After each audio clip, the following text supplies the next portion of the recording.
Hello guys, हमारे channel पर आपका स्वागत है। अगर आपको वीडियोस पसंद आ रही हैं तो प्लीज़ लाइक करें, कमेंट करें और शेयर करें।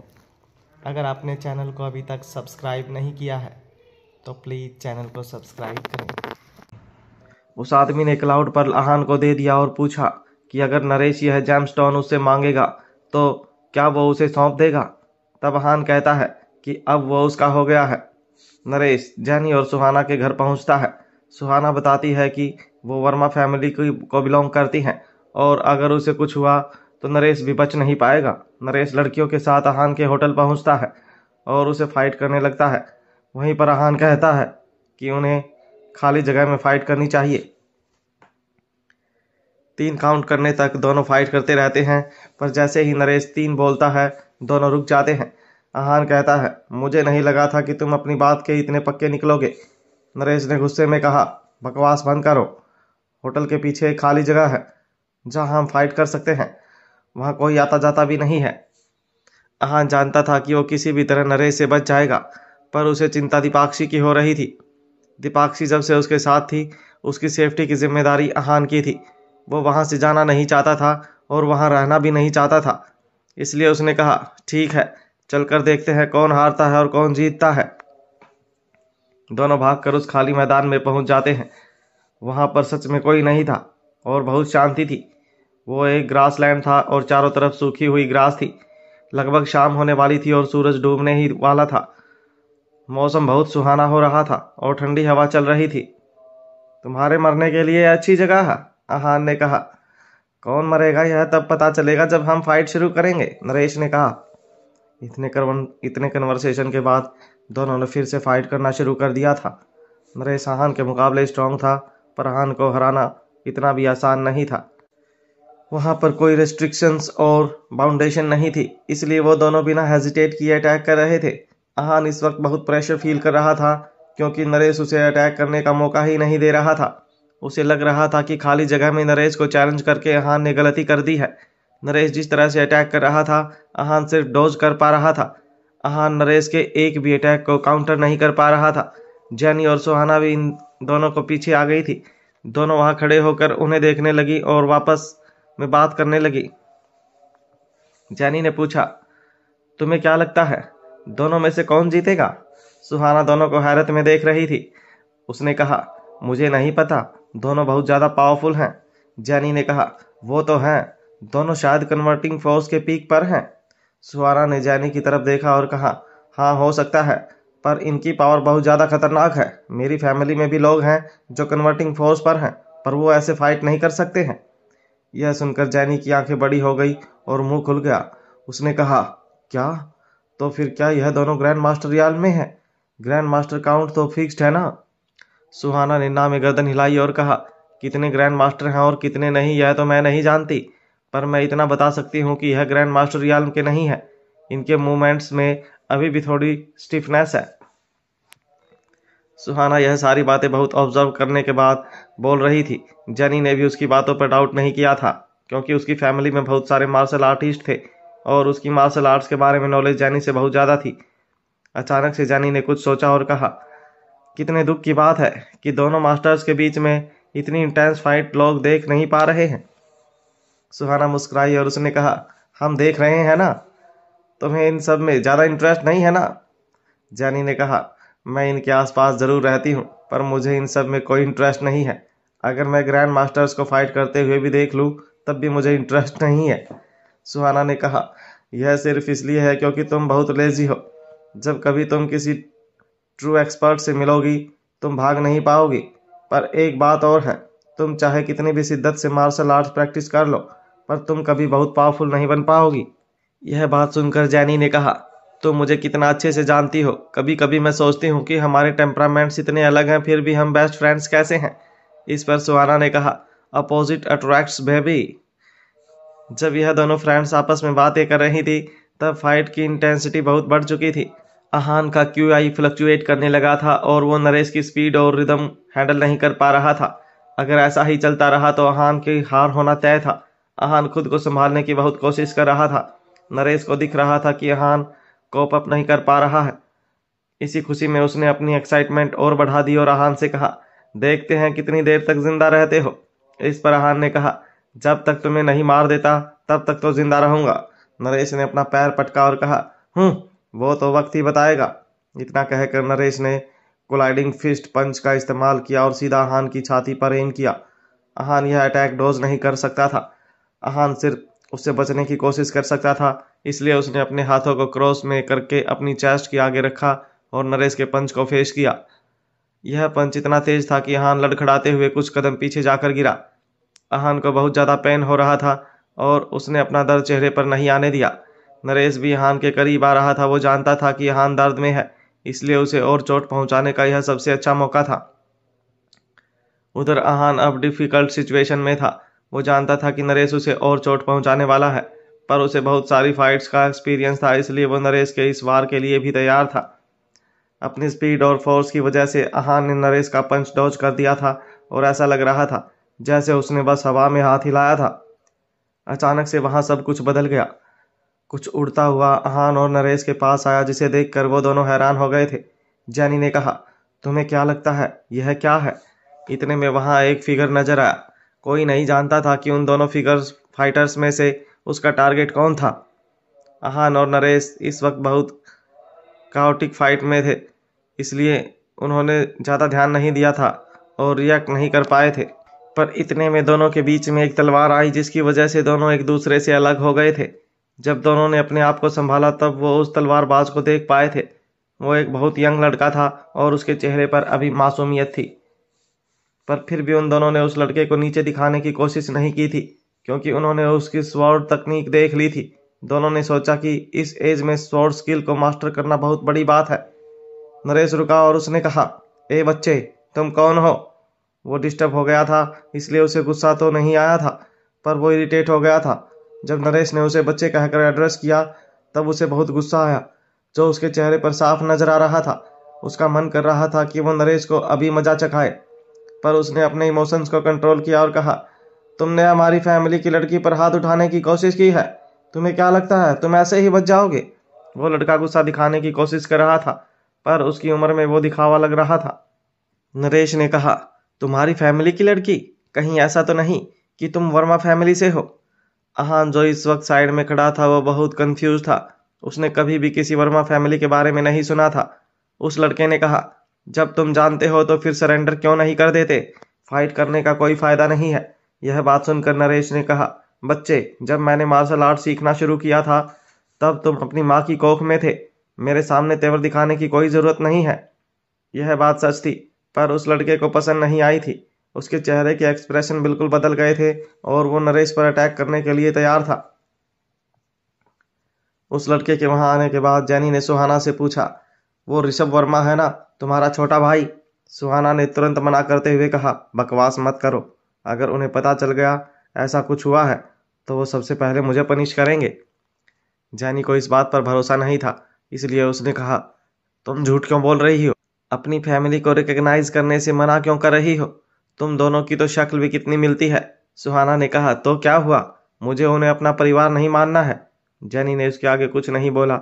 उसके इस मामले में सुहाना को समझाने की बहुत कोशिश की थी, पर सुहाना ने कभी उसकी बात नहीं मानी थी। जैनी ने कहा, जाने दो, तुम्हें समझाना दीवार पर सिर मारने जैसा है। यह बताओ, यह यहाँ कैसे आया है? क्या यह जानता था कि तुम यहाँ हो? सुहाना ने जवाब दिया, पता नहीं। यह कहता है कि यह मेरी खुशबू पहचानता है और मैं कहीं भी हूँ यह वहां पहुंच सकता है, पर पता नहीं यह बात कितनी सच है। जैनी ने कहा, आई होप तुम इस बात पर भरोसा नहीं करती हो। मुझे लगता है कि उन्होंने तुम्हारे अंदर कोई ट्रैकिंग डिवाइस फिट किया है। वर्मा फैमिली में कोई भी भरोसे लायक नहीं है, तुम्हारा छोटा भाई भी नहीं। जैनी यह सारी बातें सिर्फ सुहाना के आगे बोल सकती थी। अगर वर्मा फैमिली से कोई उसके सामने आ जाता तो उसकी जुबान तक नहीं खुलती। सुहाना जैनी का नेचर जानती थी, इसलिए वो चुप रही। अचानक से जैनी ने पूछा, क्या यह इन दोनों से लड़ने वाला है? सुहाना ने कहा, पता नहीं।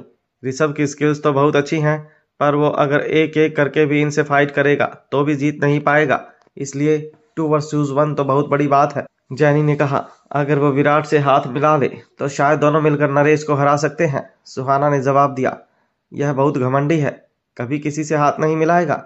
ऋषभ यह सारी बातें सुन नहीं पा रहा था, पर सुहाना जो बोल रही थी वो सच था। उसने पहले नरेश पर अटैक किया। उनके फाइटिंग स्टाइल से पता चल रहा था कि ऋषभ का लेवल नरेश से कम था।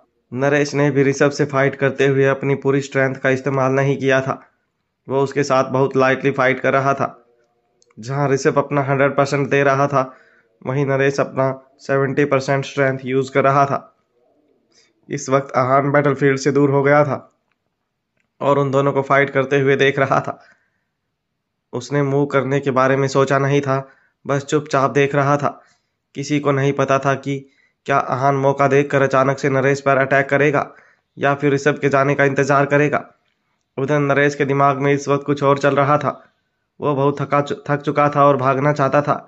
वो जानता था कि इस सिचुएशन में वो आहान को हरा नहीं पाएगा। आहान उस वक्त का इंतजार कर रहा था जब नरेश भागने की कोशिश करेगा और वो मौका देखकर उस पर अपना सबसे पावरफुल अटैक करेगा।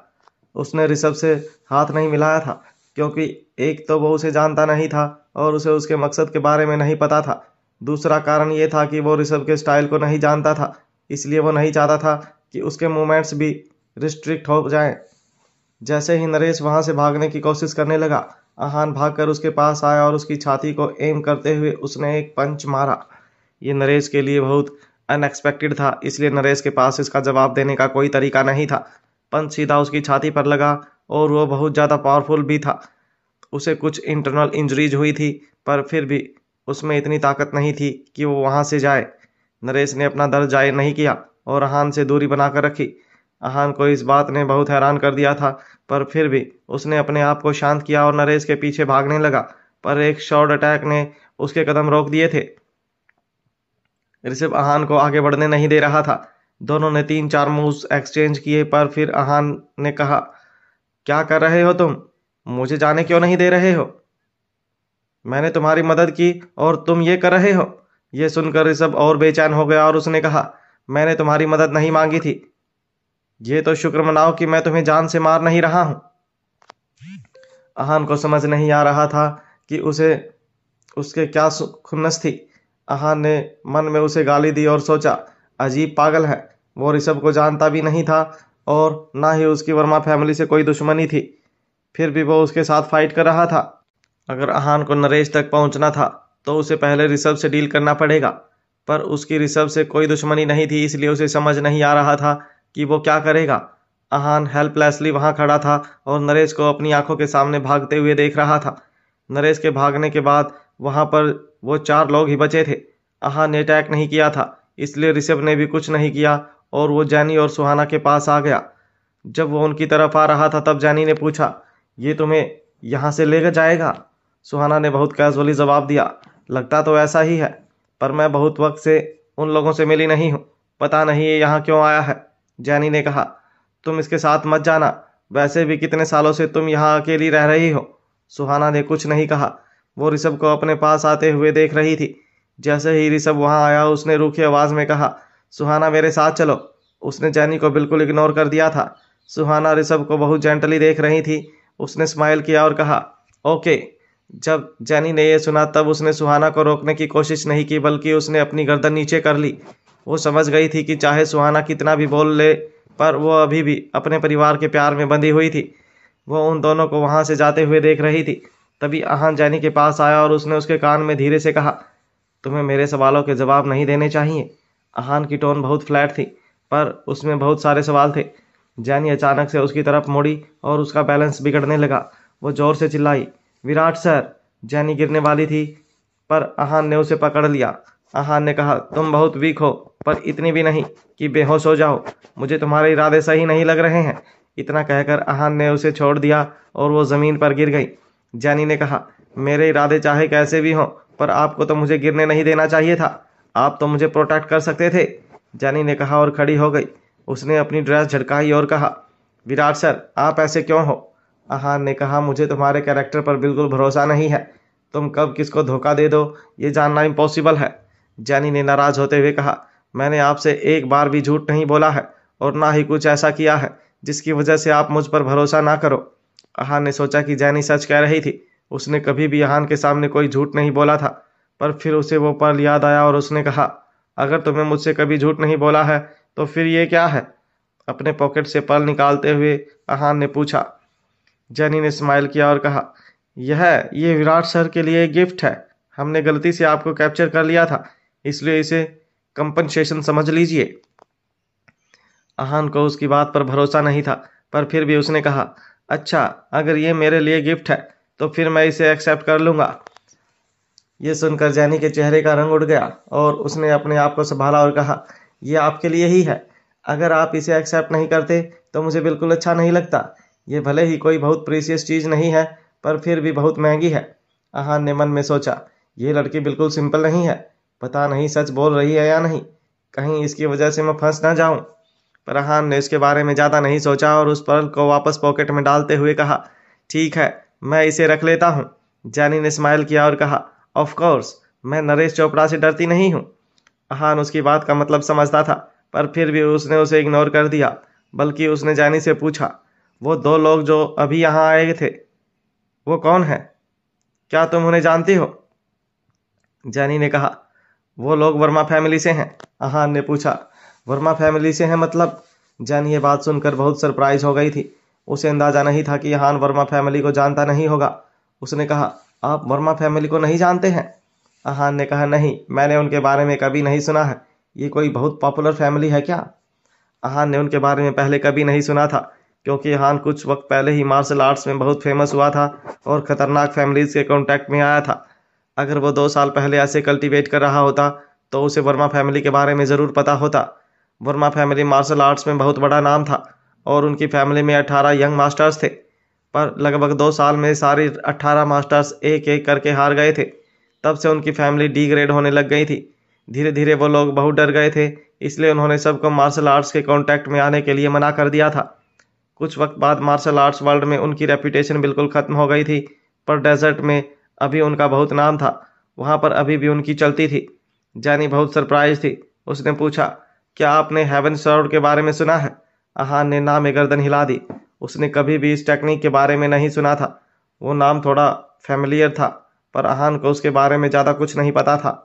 ये सुनकर जैनी और भी ज़्यादा हैरान हो गई थी, पर वो आहान के सामने ज़्यादा रिएक्ट नहीं कर सकती थी, इसलिए उसने अपने इमोशंस को कंट्रोल किया और आहान से कहा, वर्मा फैमिली डेजर्ट की सबसे पुरानी फैमिली है। वो यहाँ कब आए थे इसके बारे में कोई नहीं जानता। एक वक्त था जब मार्शल आर्ट्स की दुनिया में उनका बहुत नाम था, पर फिर धीरे धीरे उनकी रेपुटेशन खत्म होने लग गई। अब उनका मार्शल आर्ट्स में तो इतना बोलबाला नहीं है, पर डेजर्ट में अभी भी वो किंग है। सब लोग उनका कहा मानते हैं और उनसे डरते भी हैं। हेवन स्वॉर्ड उनकी ही एक पावरफुल स्वॉर्ड तकनीक है जो जनरेशन से पास ऑन होती आ रही है। ये सब सुनकर आहान ने क्यूरियसली पूछा, क्या उनका मार्शल आर्ट्स बहुत पावरफुल है? जैनी ने जवाब दिया, मुझे नहीं पता है, मैंने भी बस सुना है। अगर सब लोग इतना बोल रहे हैं तो फिर उनका मार्शल आर्ट्स बहुत पावरफुल तो होगा ही। आहान समझ गया था कि जैनी को ज़्यादा कुछ नहीं पता है, इसलिए उसने भी सवाल करना बंद कर दिया था। उधर दीपाक्षी के घर चौहान हाउस में नरेश बेड पर लेटा हुआ था और दीपाक्षी के दादाजी उसके पास बैठे हुए थे। नरेश को आहान ने बहुत तेज पंच मारा था, इसलिए उसको कुछ इंटरनल इंजरीज हो गई थी। वो इस वक्त आराम कर रहा था। नरेश ने कहा, हेमराज सर, अगर वो वर्मा फैमिली का फाइटर बीच में नहीं आया होता तो मैं उस लड़के की जान ले लेता। हेमराज ने नरेश की तरफ देखा और कहा, तुम अभी उन सब के बारे में मत सोचो, मैं उसे मारने के लिए किसी और को भेज दूंगा, तुम आराम करो। नरेश को ये बात अच्छी नहीं लगी, इसलिए उसने कहा, नहीं सर, उस आहान से बदला तो मैं ही लूँगा, मैं ऐसे अपना नाम खराब नहीं कर सकता हूँ। हेमराज ने कहा, अब इस मामले में वर्मा फैमिली भी इन्वॉल्व हो गई है।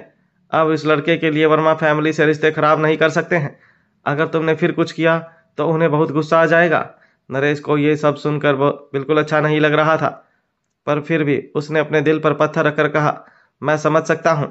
जब हेमराज ने देखा कि नरेश मान गया है, तब उन्होंने कहा, तुम चिंता मत करो, हमारे पास ऐसे 2 लोग हैं जो उसे मार सकते हैं।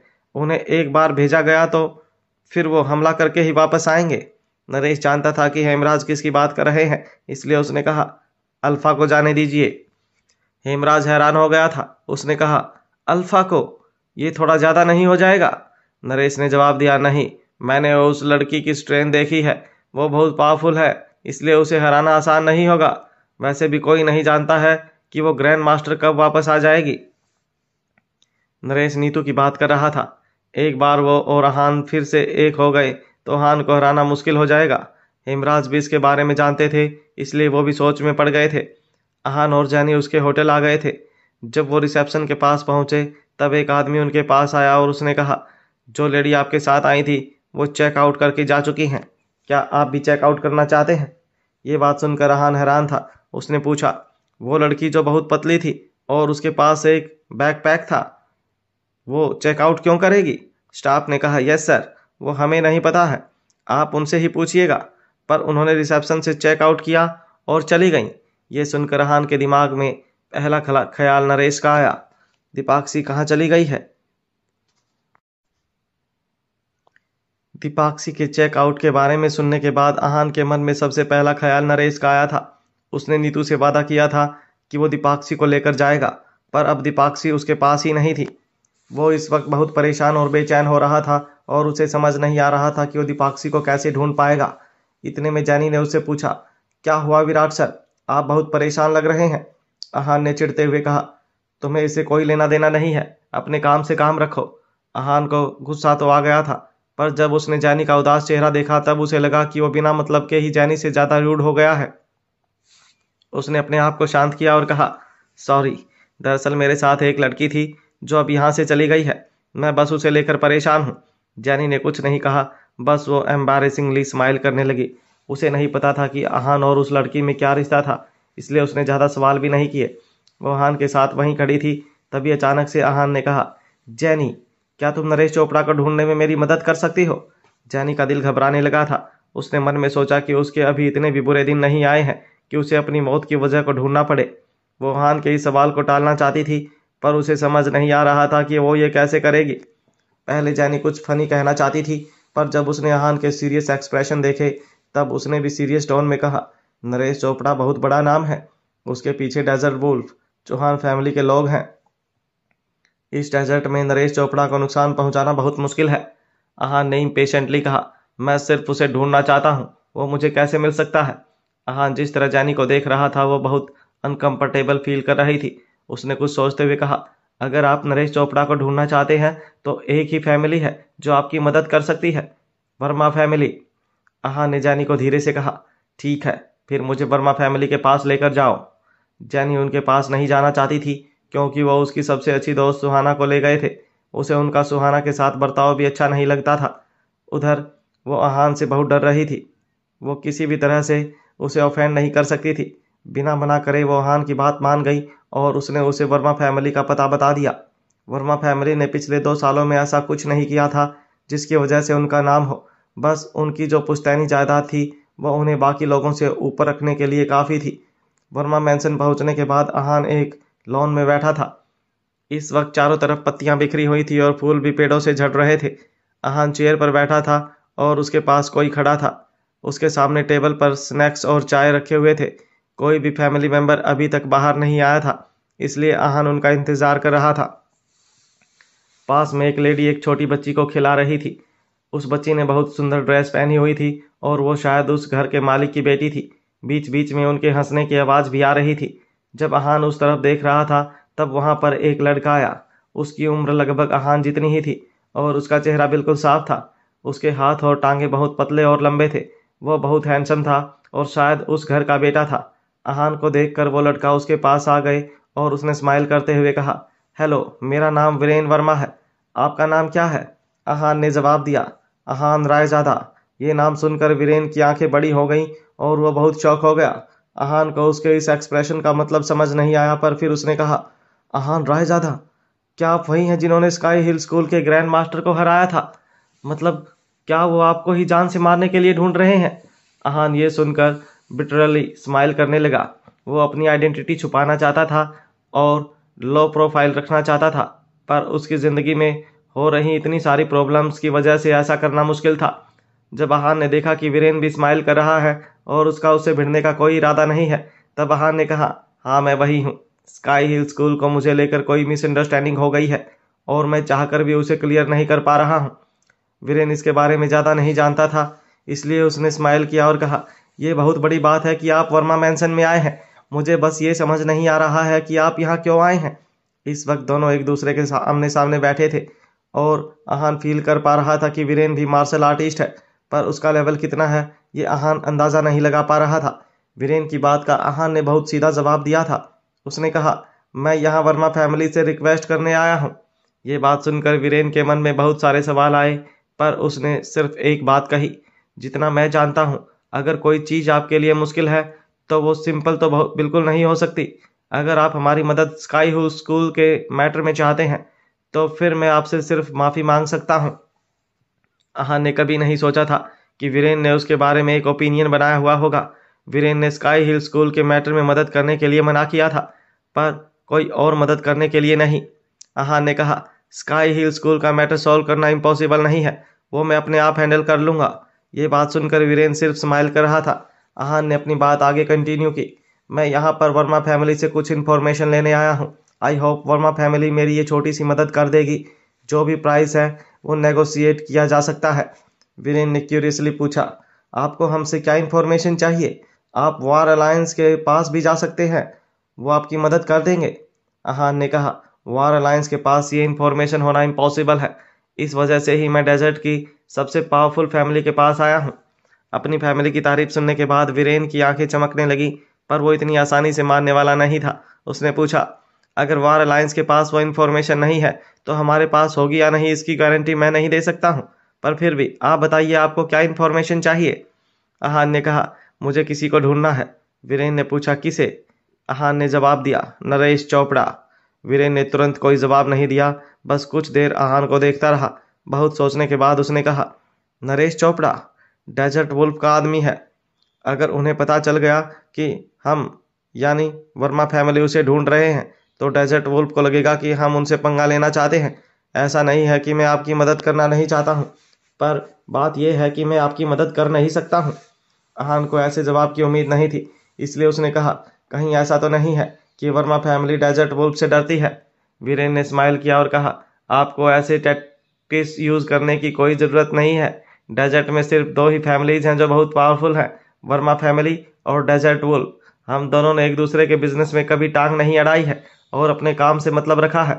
हमें उन्हें प्रोवोक करने की कोई ज़रूरत नहीं है। वीरेन की स्टुबोर्नेस देखकर आहान ने कहा, मुझे आपसे बस इन्फॉर्मेशन चाहिए। अगर उन्हें कुछ भी पता चला तो आप सारा ब्लेम मुझ पर डाल देना। वीरेन ने कहा, मैं आपसे पहले ही कह चुका हूं कि इस मामले में हम आपकी कोई मदद नहीं कर सकते हैं। आहान बहुत डिसअपॉइंटेड हो गया। उसे लगा था कि वर्मा फैमिली उसकी मदद ज़रूर करेगी, पर ऐसा नहीं हुआ था। आहान चाहता तो वो वीरेन को मना कर सकता था, पर उसकी फर्मनेस देखकर आहान को लगा कि वो नहीं मानेगा।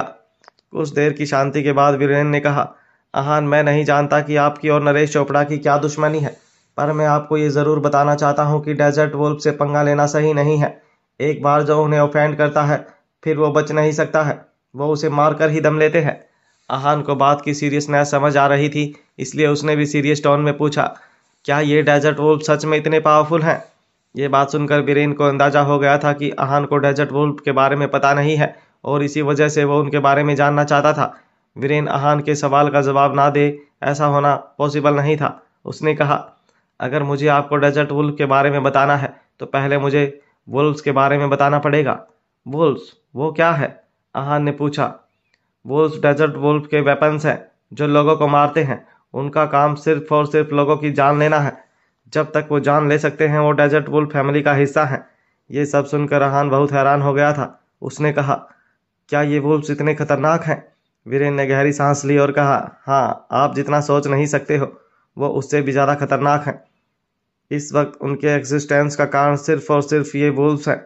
आहान ने कहा, अगर ऐसा है फिर तो वर्मा फैमिली डेजर्ट में रह ही नहीं पाएगी। अगर वो वर्मा फैमिली के पीछे पड़ गए फिर आपको कोई बचा नहीं पाएगा। वीरेन ने स्माइल किया और कहा, हाँ, आप जो कह रहे हैं वो सही है, पर वर्मा फैमिली इतनी भी कमज़ोर नहीं है कि इतनी आसानी से हिलाई जा सके। वीरेन ये बातें बहुत कॉन्फिडेंटली कह रहा था। उसका ये कॉन्फिडेंस सिर्फ वर्मा फैमिली की वजह से है। जब वीरेन ने उसकी मदद करने से मना कर दिया था तब उसका वहाँ रुकने का कोई मतलब नहीं था।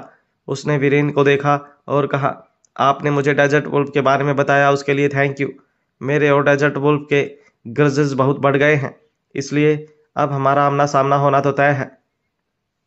जब मेरा उस वुल्फ पैक से सामना होगा तब क्या होगा ये सिर्फ भगवान जानते हैं। आपकी इन्फॉर्मेशन और रिमाइंडर के लिए थैंक यू। और मैंने आपको डिस्टर्ब किया, उसके लिए सॉरी।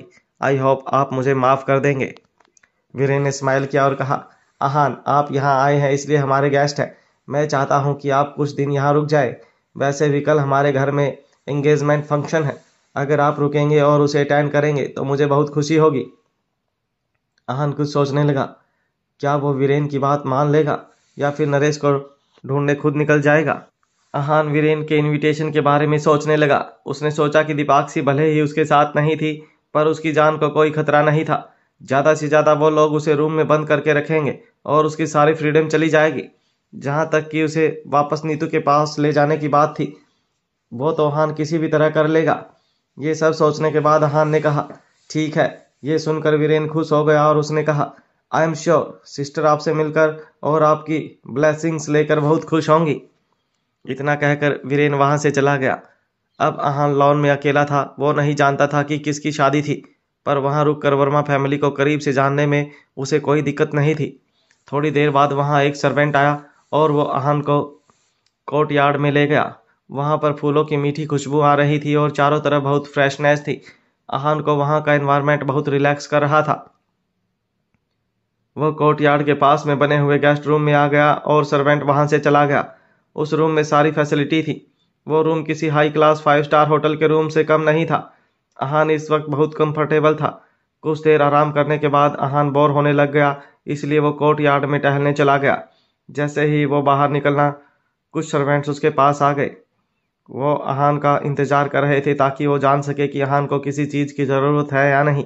आहान ने कहा, मुझे कुछ नहीं चाहिए, मैं बस यहाँ पर वॉक करना चाहता हूँ। उनमें से एक सर्वेंट ने कहा, अगर आपको वॉक करनी है तो आप फ्लावर गार्डन में वॉक कर सकते हैं। साल के इस टाइम वहाँ पर बहुत सुंदर फ्लावर होते हैं। ये सुनकर आहान की क्यूरियोसिटी बढ़ गई और नोट करने के बाद उसे सर्वेंट के पीछे जाने लगा। फ्लावर गार्डन बहुत बड़ा था और वहाँ पर बहुत अच्छी फ्रेगरेंस आ रही थी। आहान ने अपनी आंखें बंद की और कुछ देर उस फ्रेगरेंस को एंजॉय करने लगा। जब आहान ने आंखें खोली तब सर्वेंट ने कहा, सर, ये है हमारा फ्लावर गार्डन। आप यहाँ से अंदर जा सकते हैं और अंदर बहुत सारे स्नैक्स, ड्रिंक्स और रिफ्रेशमेंट्स हैं जिन्हें आप एंजॉय कर सकते हैं। इतना कहने के बाद वो वहाँ से चला गया। आहान गार्डन में टहलने लगा। वहाँ पर बहुत सारे वाइट या और येलो कलर के फ्लावर थे। आहान चुपचाप चल रहा था और उसका माइंड और बॉडी दोनों अच्छे से रिलैक्स हो गए थे। कुछ कदम चलने के बाद आहान को एक शेड नजर आई जहाँ पर टेबल और चेयर्स लगी हुई थी और जिस स्नैक्स के बारे में सर्वेंट बात कर रहा था वो रखे हुए थे। आहान चेयर पर बैठ गया। यहाँ पर अभी बहुत शांति थी। आहान ने एक केक का पीस उठाया और उसे टेस्ट किया। एक बाइट से उसे पता चल गया था कि वो बनाना केक था और टेस्ट में काफ़ी अच्छा था। आहान कुछ देर वहीं बैठा रहा और डिनर टाइम होने का इंतजार करने लगा। ठंडी हवा चल रही थी, इसलिए कुछ फ्लावर्स और लीव्स उसके शोल्डर पर आकर गिर गई थी। आहान ने उन्हें जैसे ही हटाया, उसने देखा कि वहां पर एक लड़की आ रही थी। आहान ने जब गौर से देखा तब उसे याद आया कि वो लड़की जैनी की दोस्त थी। आहान उसका नाम नहीं जानता था। सुहाना भी उस गार्डन में किसी अनजान को देखकर हैरान थी। उसे नहीं लगा था कि वो वहां किसी से भी मिलेगी। जब सुहाना ने नज़दीक से देखा तब वो भी आहान को पहचान गई थी। वो सीधा उसके पास आई और उसने पूछा, आप यहाँ क्या कर रहे हो? आहान ने उसे देखा और कहा, लास्ट टाइम मैं जब आपसे मिला था तब मैंने आपका नाम नहीं पूछा था। मुझे नहीं पता था कि आप वर्मा फैमिली की मेंबर हो। आहान ने उस दिन सुहाना को ध्यान से नहीं देखा था, इसलिए वो अब उसे देख रहा था। सुहाना सुंदर थी और उसके बाल बहुत लंबे थे। उसने मेकअप के नाम पर सिर्फ लिपस्टिक लगा रखी थी और बहुत डिसेंट लग रही थी। आहान ने उसे बहुत नेचुरली देखा, इसलिए वो क्रीपी भी नहीं लग रहा था। सुहाना आहान के सामने वाली चेयर पर बैठ गई और उसने कहा, मेरा नाम सुहाना है, आप कौन हैं? आहान ने जवाब दिया, आहान। सुहाना ने टेबल पर केक देखा और पूछा, आपने ये बनाना केक ट्राई किया? कैसा लगा आपको? आहान को इस सवाल की उम्मीद नहीं थी, इसलिए उसके एक्सप्रेशन बदल गए। उसने केक ट्राई किया था और उसे पसंद भी आया था, इसलिए उसने कहा, ये वर्मा फैमिली की तरफ से है तो अच्छा ही होगा। आहान ने जो कहा था वो सच था, पर सुहाना को ये बात अच्छी नहीं लगी, इसलिए उसने कहा, इस केक का वर्मा फैमिली से कोई लेना देना नहीं है। ये सुनकर आहान को अंदाजा हो गया था कि उसके और वर्मा फैमिली के बीच में इक्वेशन ठीक नहीं है। उसने आगे इस टॉपिक पर बात नहीं की और टॉपिक चेंज करते हुए कहा, ये गार्डन कितना सुंदर है। मैं बोर हो रहा था इसलिए यहाँ पर वॉक करने आ गया। किस्मत देखो, अब हम दोनों इसकी खूबसूरती को एडमायर कर रहे हैं। सुहाना ने अपने आसपास फूलों को देखा और थोड़ा उदास होते हुए बोली, भले ही ये सब कितने ही सुंदर क्यों ना हो, पर एक दिन ऐसा जरूर आएगा जब ये सब खत्म हो जाएगा। इनके खत्म हो जाने के बाद कोई इन्हें याद भी नहीं करेगा। And that is something really sad. Ahaan ने उसकी बात से एग्री नहीं किया और कहा, उन्होंने कभी किसी को उन्हें अप्रिशिएट करने के लिए नहीं कहा है। वो बस खुशी और उम्मीद स्प्रेड करते हैं, बाकी उन्हें किसी चीज़ से फर्क नहीं पड़ता है। ये सब सुनकर सुहाना को बहुत गुस्सा आया और उसने कहा, आपको कुछ नहीं पता है, आप यहाँ पर बस गेस्ट हैं। कोई कितना दर्द में है इसका अंदाज़ा भी आप नहीं लगा सकते हैं। बड़ी बड़ी बातें करना आसान होता है, जिस पर गुजरती है उसे ही पता चलता है। आहान को इस डांट का मतलब समझ नहीं आया था। वो नहीं जानता था कि सुहाना के मन में ऐसा क्या था जिसकी वजह से एक नॉर्मल बात को उसने एक अलग एंगल दे दिया था। पर वो इतना ज़रूर समझ गया था कि सुहाना बहुत डिप्रेस्ड थी। आहान को समझ नहीं आ रहा था कि वो उसे कैसे कंसोल करे, इसलिए वो चुपचाप बैठा रहा। आहान को इस तरह चुप देखकर सुहाना को एहसास हुआ कि वो ज़्यादा इमोशनल हो गई थी। उसने अपना सिर झुकाया और आहान से कहा, आई एम सॉरी, मुझे इस तरह आपसे बात नहीं करनी चाहिए थी। आहान उसके कंधे पर हाथ रखकर उसे कंसोल करना चाहता था, पर उसे लगा कि अगर किसी ने देख लिया तो वो गलत मतलब निकालेंगे, इसलिए आहान ने कुछ नहीं किया बल्कि कहा, आपको सॉरी कहने की ज़रूरत नहीं है। शायद मैंने जो कहा उसमें कुछ गलत होगा, तभी आपने ऐसे रिएक्ट किया है। सुहाना ने कहा, नहीं, ऐसी ऐसी कोई बात नहीं है। मेरे दिमाग में बुरा थॉट आया जिसकी वजह से ये सब हो गया। ये मेरी प्रॉब्लम है, इसमें आपकी कोई गलती नहीं है। इतना कहने के बाद सुहाना वहाँ से चली गई। वो अपना दर्द किसी से नहीं शेयर करती थी तो फिर एक अनजान लड़के के साथ कैसे शेयर कर सकती थी। आहान ने भी उसे रोकने की कोशिश नहीं की थी। उसके जाने के बाद वो गार्डन में अब अकेला था। आहान थोड़ी देर शांति से बैठा ही था कि तभी वहाँ पर ऋषभ आ गया। वो सीधा आहान के पास आया और उसने कहा, मुझे तुमसे बात करनी है। ऋषभ के पास इस वक्त उसकी स्वॉर्ड नहीं थी और ना ही उसने फाइटिंग सूट पहना हुआ था। उसने बहुत ही कैजुअल कपड़े पहने हुए थे। इस वक्त आहान उठकर जाना चाहता था, पर ऋषभ के आने के बाद उसके पास कोई और ऑप्शन नहीं था, इसलिए वह फिर से बैठ गया। उसने कहा, हम दोनों एक दूसरे को जानते नहीं हैं, फिर तुम्हें मुझसे क्या बात करनी है। ऋषभ को इस बात से कोई फर्क नहीं पड़ता था। वो इस वक्त बस इतना चाहता था कि उसे कोई मिल जाए जिससे वो बात कर सके। उसने कहा, मैं इस वक्त बहुत परेशान हूँ और बहुत पेन में हूँ। आहान पहले तो उसे इग्नोर करके जाना चाहता था, पर जब उसने ये बात सुनी तब वो रुक गया। उसके अंदर भी बहुत क्यूरियोसिटी हो गई थी। ऋषभ ने कहा, कुछ चीज़ें हैं जिनके बारे में मैं कुछ नहीं कर सकता हूँ, पर वो मुझे बहुत बॉदर कर रही हैं। मैं आखिर ये सब बातें किससे शेयर करूँ? आहान ने इनडायरेक्टली पूछा, तुम वर्मा हो, क्या वर्मा फैमिली भी तुम्हारी मदद नहीं कर सकती है? ऋषभ ने डिसअपॉइंट होते हुए जवाब दिया, वर्मा फैमिली ही तो है जिसकी वजह से मैं कुछ कर नहीं पा रहा हूँ। मैं जब 4 साल का था तब से मार्शल आर्ट्स प्रैक्टिस कर रहा हूँ और अब मुझे प्रैक्टिस करते हुए 14 साल हो गए हैं। मैं रोज़ अपनी बॉडी को मेडिसिनल लिक्विड में सोक करता हूँ। ये बहुत पेनफुल होता है। ऐसे मार्शल आर्ट्स का क्या फ़ायदा? मुझे मेरी फैमिली ने हमारी फैमिली मार्शल आर्ट्स बहुत मुश्किल से सिखाया है। आहान ने जवाब दिया, अगर तुम इतने सालों से मार्शल आर्ट्स प्रैक्टिस कर रहे हो फिर तो तुम्हारा कल्टीवेशन लेवल भी बहुत अच्छा होगा। तुमने इतने हार्डशिप देखे हैं, अब तुम्हें आगे बढ़ने से कोई नहीं रोक पाएगा। ऋषभ ने यह बात सुनकर कहा, कोई कल्टीवेशन लेवल का क्या मतलब अगर मैं फाइट कर ही नहीं सकता तो? वो जब ये सब बातें बोल रहा था तब साफ नजर आ रहा था कि वो कितना दुखी है। आहान को नहीं पता था कि ऋषभ किस बारे में बात कर रहा था, इसलिए वो कोई ओपिनियन नहीं दे पाया। ऋषभ को इस बात से कोई फर्क नहीं पड़ा और उसने कहा, उन्हें क्या लगता है मैं जानता नहीं हूँ, पर मुझे पता है जिस तरह से उसने मुझे देखा था मैं समझ गया था और जो बातें उसने मुझसे की थी बहुत अजीब लगी थी। अब जब मुझे अजीब लग रहा था तो मैं उससे पूछूंगा ना, और जब मैंने उससे पूछा और मुझे जवाब मिला तब मैं तो खुशी से पागल हो गया था। मैंने उसे ढूंढा और मैं उसे वापस लेकर आया, पर ये लोग देखो क्या कर रहे हैं। ये है वर्मा फैमिली। ऋषभ की बातों में वर्मा फैमिली के लिए नाराजगी साफ नजर आ रही थी। वो इस वक्त इतना प्रेशर फील कर रहा था कि उसे सांस लेने में भी प्रॉब्लम हो रही थी। उसने अपने आप को शांत किया और कहा, मुझे गुस्सा इस बात का है कि मैं कुछ कर नहीं सकता हूँ। क्या फ़ायदा मेरे स्वाड तकनीक में इतना अच्छा होने का अगर मैं लड़ नहीं सकता हूँ तो? इतना बोलते हुए वो अपनी चेयर का सहारा लेकर बैठ गया।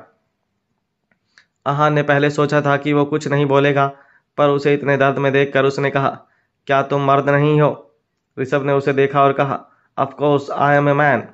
इस पर आहान ने जवाब दिया, तो फिर वो करो जो एक आदमी को करना चाहिए। ये किस दर्द की बात कर रहे हो तुम?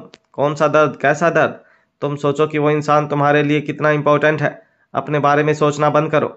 अगर तुम्हें किसी के लिए कुछ करना है तो फिर तुम्हें फैमिली के अगेंस्ट जाना होगा। क्या ऋषभ को आहान की बातें समझ आएंगी? ऋषभ आहान की बातों को बहुत ध्यान से सुन रहा था, पर साथ ही में उसे बहुत गुस्सा भी आ रहा था। ऐसा लग रहा था कि अगर आहान बोलता रहा तो वो उसे मारने में देर नहीं करेगा। आहान बोलता रहा। उसने कहा, तुम ऐसा नहीं करोगे। जानते हो क्यों? क्योंकि तुम वर्मा फैमिली में अपनी पोजीशन छोड़ नहीं सकते हो। तुम्हें इस कंफर्ट में रहने की आदत हो गई है। तुम किसी भी आंधी का सामना अकेले नहीं कर सकते हो। तुम्हें वर्मा फैमिली की आदत हो गई है, और अगर ऐसा ही चलता रहा।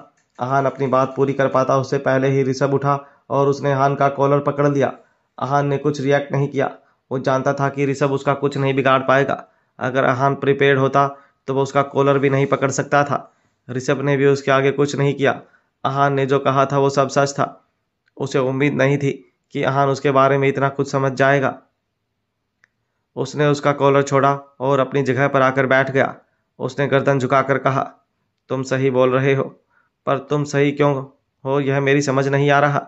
शायद मैं सेल्फिश हूँ, इसलिए, पर मैं कुछ नहीं कर सकता हूँ। आहान ने कहा, अगर तुम अपना दर्द खत्म करना चाहते हो तो फिर पूरी तरह सेल्फिश होने में भी कोई बुराई नहीं है। उससे ज़्यादा कुछ तो नहीं बदलेगा, पर शायद तुम इतने दर्द में नहीं रहोगे। अगर कोई इंसान किसी को एडवाइस देता है तो वो उसे सेल्फलेस होने के लिए कहता है, पर आहान उसे सेल्फिश होने की एडवाइस दे रहा था।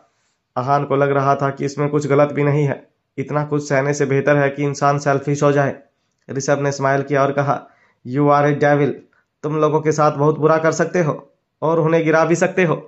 इस पर आहान ने स्माइल करते हुए कहा, मैं डेविल नहीं हूँ। डेविल तो सबके दिल में होते हैं।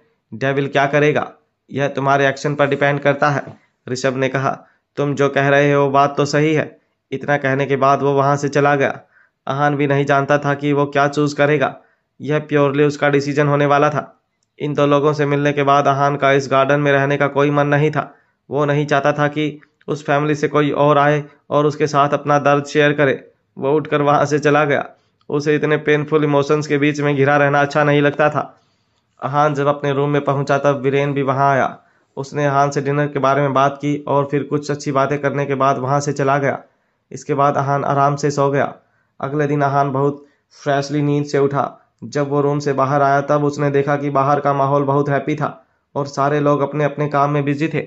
सारी तैयारियां कल से ही चल रही थी, पर आज सब कुछ ज़्यादा लाइवली था। हॉल में गेस्ट्स अभी तक आए नहीं थे। आहान ने किसी भी इम्पोर्टेंट आदमी को नहीं देखा था। उसे बस वीरेन नजर आया।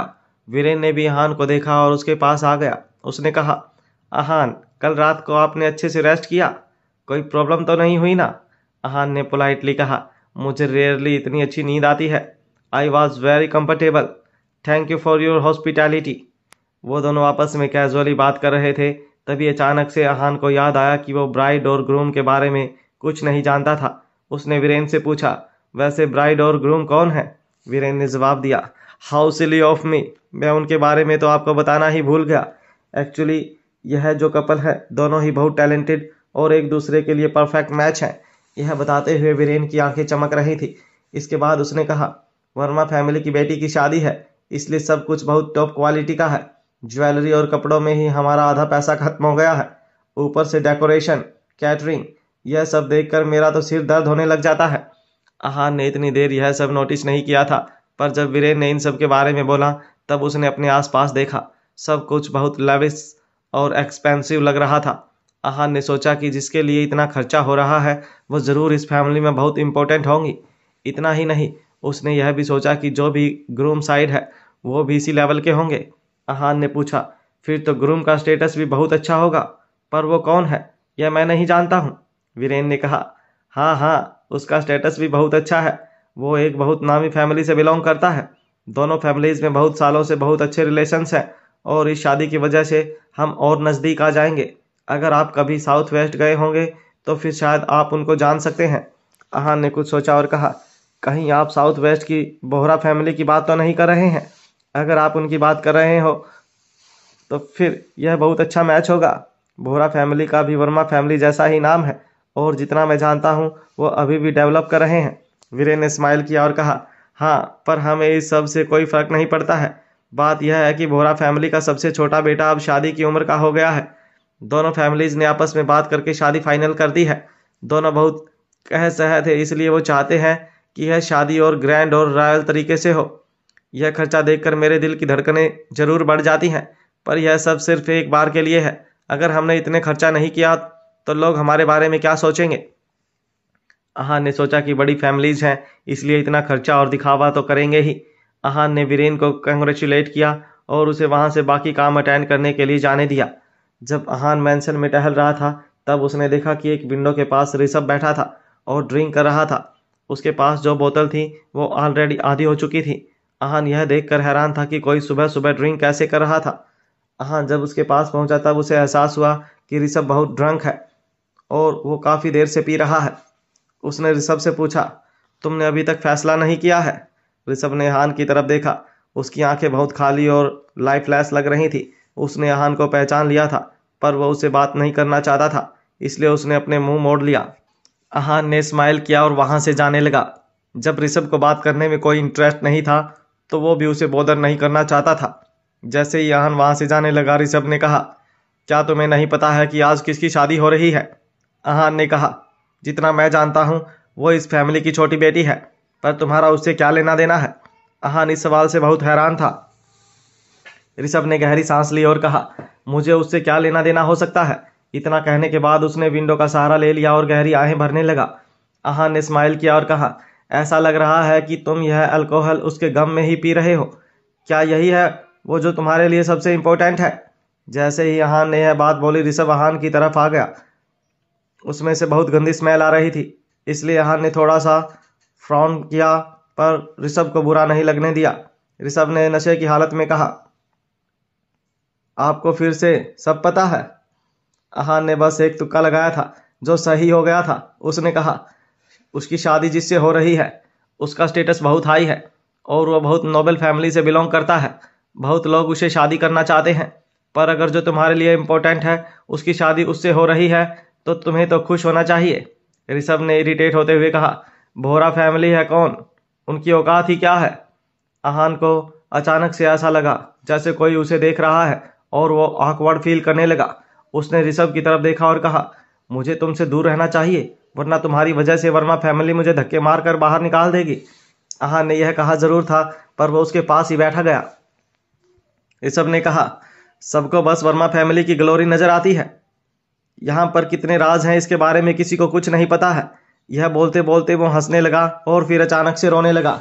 यह देखकर आहान को अच्छा नहीं लगा, इसलिए उसने कहा, अगर तुम्हें इतनी परेशानी है तो फिर तुम उस इम्पोर्टेंट इंसान को अपने साथ लेकर चले क्यों नहीं जाते? जाओ यहाँ से। आहान नहीं जानता था कि उसने यह बात क्यों कही थी, पर ऋषभ को बेटर फील करवाने के लिए उसने बस कह दी थी। यह बोलने के बाद आहान ऋषभ को देखने लगा। वो ऋषभ के जवाब का इंतजार कर रहा था और उसे बहुत ध्यान से देख रहा था। ऋषभ ने नीचे देखा और अपनी आंखें बंद कर ली। कोई नहीं जानता था कि वो क्या सोच रहा है। उसने बड़बड़ाते हुए कहा, मैं उसे अपने साथ ले जाना चाहता हूँ। आहान को कोई कुछ सुनाई नहीं दिया, इसलिए उसने पूछा, क्या कहा तुमने? ऋषभ ने कहा, मैं उसे अपने साथ ले जाना चाहता हूँ। तुमने जो कहा था वो सही है। मैं उसकी शादी नहीं होने दे सकता हूँ। मैं उसे ऐसे ट्रैप में फंसने नहीं दे सकता हूँ। इस बार आहान ने यह बात सुनकर क्लियरली शॉक था। यह आइडिया उसने खुद दिया था, पर वो जानता था कि अगर ऐसा हो गया तो फिर दोनों फैमिलीज की बहुत बदनामी होगी। आहान यह सोचकर परेशान हो रहा था। उसने कहा, कोई बेवकूफ़ी मत करना। ऋषभ ने कहा, इसमें कोई बेवकूफ़ी नहीं है, मुझे यह करना चाहिए क्योंकि यही सही है। यह बोलते ही उसका सारा नशा उतर गया था। आहान को लगा शायद सोबर हालत में वो अपना फैसला बदल देगा, पर ऐसा नहीं हुआ। बल्कि उसने कहा, तुमने मुझे जगा दिया है, अब मैं वही करूँगा जो सही है और मैं जानता हूँ कि यही सही है। इतना बोलने के बाद ऋषभ खड़ा हो गया। आहान ने वापस से उसे अपने पास बिठाया और कहा, अगर तुम्हें मरना है तो तुम्हारी मर्जी, पर किसी के सामने मेरा नाम लेने की ज़रूरत नहीं है। ऋषभ खड़ा हो गया और उसके आहान के सवाल का कोई जवाब नहीं दिया। इन सब की वजह से आहान बहुत अनईजी फील कर रहा था। आहान ने एक बार फिर कहा, अगर तुम उसे ले जाना चाहते हो तो क्या तुमने सोचा है कि आगे की ज़िंदगी कैसे स्पेंड करोगे? इस कंफर्ट जोन के बाहर लाइफ इतनी आसान नहीं है। और वर्मा फैमिली, उनसे तुम्हें कौन बचाएगा? तुम तो यहीं रहते हो ना, तो क्या तुम्हें याद नहीं है कि यहाँ पर कितने मास्टर्स हैं? यह सारी बातें सुनकर ऋषभ अपना फैसला बदल लेगा या फिर वो अपने साथ आहान को भी किसी मुसीबत में फंसाएगा। हेलो गाइस, हमारे यूट्यूब चैनल पर आपका स्वागत है। अगर आपको वीडियोस पसंद आ रही हैं तो प्लीज़ लाइक करें, कमेंट करें और शेयर करें। अगर आपने चैनल को अभी तक सब्सक्राइब नहीं किया है तो प्लीज़ चैनल को सब्सक्राइब करें।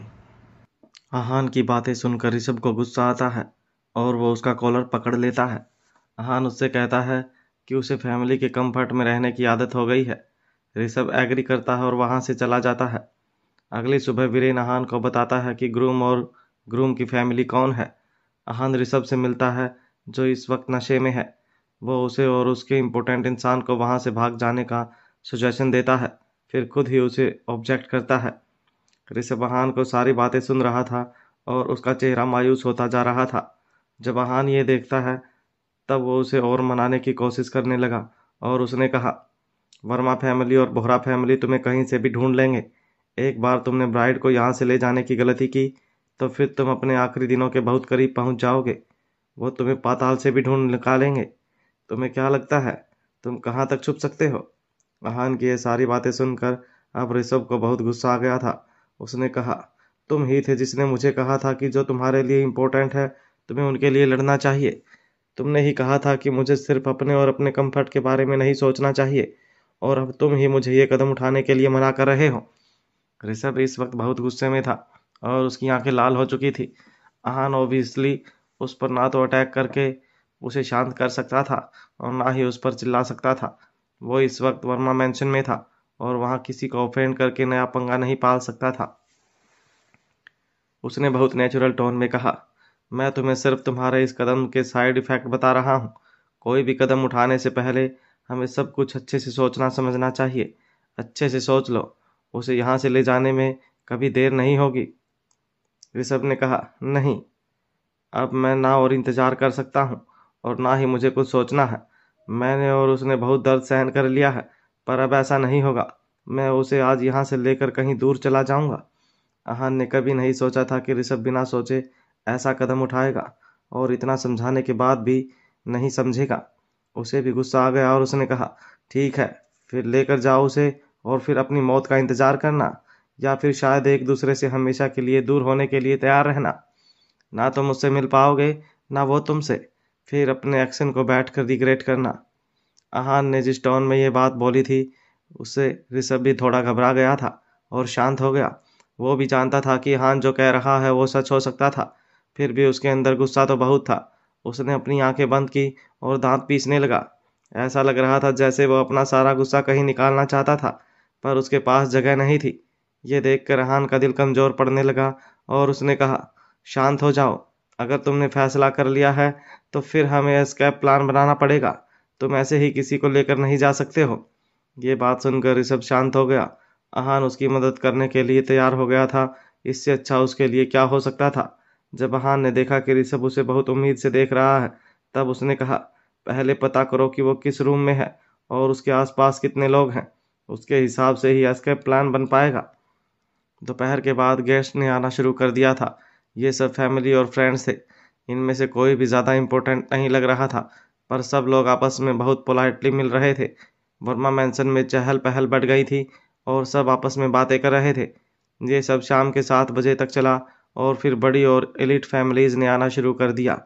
इन फैमिलीज से वो लोग आए थे जो या तो फैमिली हेड थे या फिर फैमिली को रिप्रेजेंट करने की हैसियत रखते थे।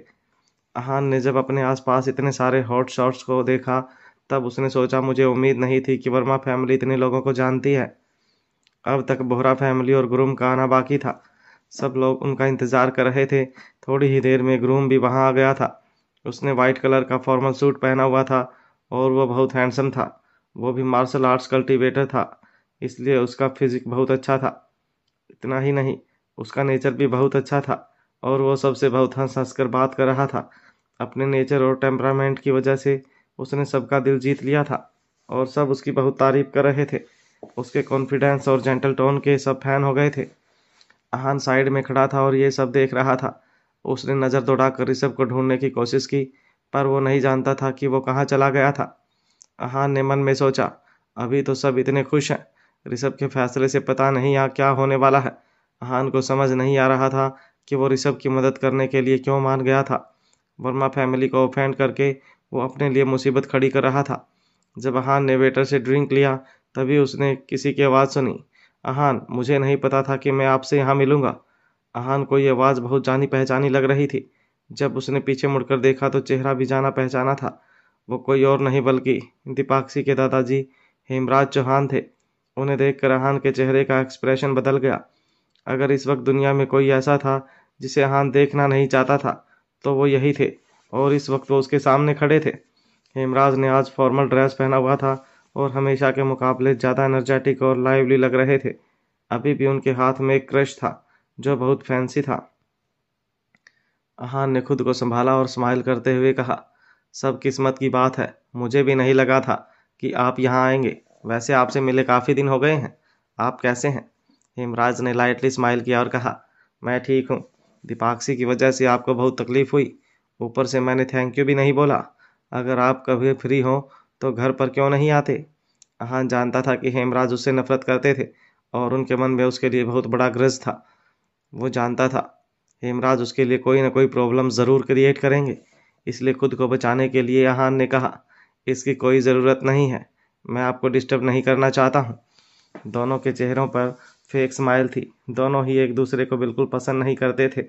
तभी एक वेटर वहां पर आया और उनके बीच की टेंशन खत्म कर दी। उसने दोनों को ड्रिंक ऑफर की और दोनों ने ड्रिंक ले ली। हेमराज ने कहा, आहान, आई टोस्ट यू दिस ग्लास। आज बहुत खुशी का दिन है, पर बहुत जल्द एक दिन ऐसा आएगा जिसकी उम्मीद आपने नहीं की होगी। आहान ने भी गिलास उठाया और टोस्ट किया। दोनों जैसे अपने ड्रिंक्स का सिप ले रहे थे, एक दूसरे को घूर रहे थे। उनकी आंखों में मिस्चीवनेस साफ नजर आ रही थी। हेमराज के वहां से जाने के बाद आहान ने गहरी सांस ली। उनसे मिलने के बाद आहान बहुत अनईजी फील कर रहा था। जब से उसे पता चला था कि वो डेजर्ट वुल्फ है और उसके पास वुल्व्स हैं जो उसकी जान लेने के लिए तैयार हैं, तब से आहान के दिल में थोड़ी घबराहट थी। इस वक्त मैंसन्स के एक रूम में ब्राइड रेडी हो रही थी। उसके साथ दो लड़कियां और थी जो उसे तैयार कर रही थी। ऋषभ बाहर छुपा हुआ था और उन लड़कियों के जाने का इंतजार कर रहा था। जैसे ही वो लड़कियां बाहर निकली, ऋषभ अंदर चला गया। जैसे ही ब्राइड ने ऋषभ को देखा, उसने शॉक होते हुए कहा, तुम यहाँ क्या कर रहे हो? ऋषभ ने कहा, मैं तुम्हें यहाँ से ले जाने आया हूँ। उसने बात बहुत कैजुअली की थी, जैसे बहुत नॉर्मल बात थी। पहले ब्राइड को लगा कि उसने कुछ गलत सुन लिया है, इसलिए वो थोड़ी देर तक शॉक में खड़ी रही। अपने आप को संभालते हुए उसने कहा, तुम पागल हो गए हो क्या? ये कैसी बातें कर रहे हो? ऋषभ ने कहा, मैं जानता हूँ मैं क्या बोल रहा हूँ। मैं बस तुम्हें यहाँ से ले जाना चाहता हूँ। ऋषभ इस वक्त बहुत काम और कंपोज था। ब्राइड ने सीरियस टोन में कहा, तुम यहाँ से चले जाओ। मैं भूल जाऊंगी कि तुम यहाँ आए थे और हमारे बीच में एक कन्वर्सेशन हुआ था।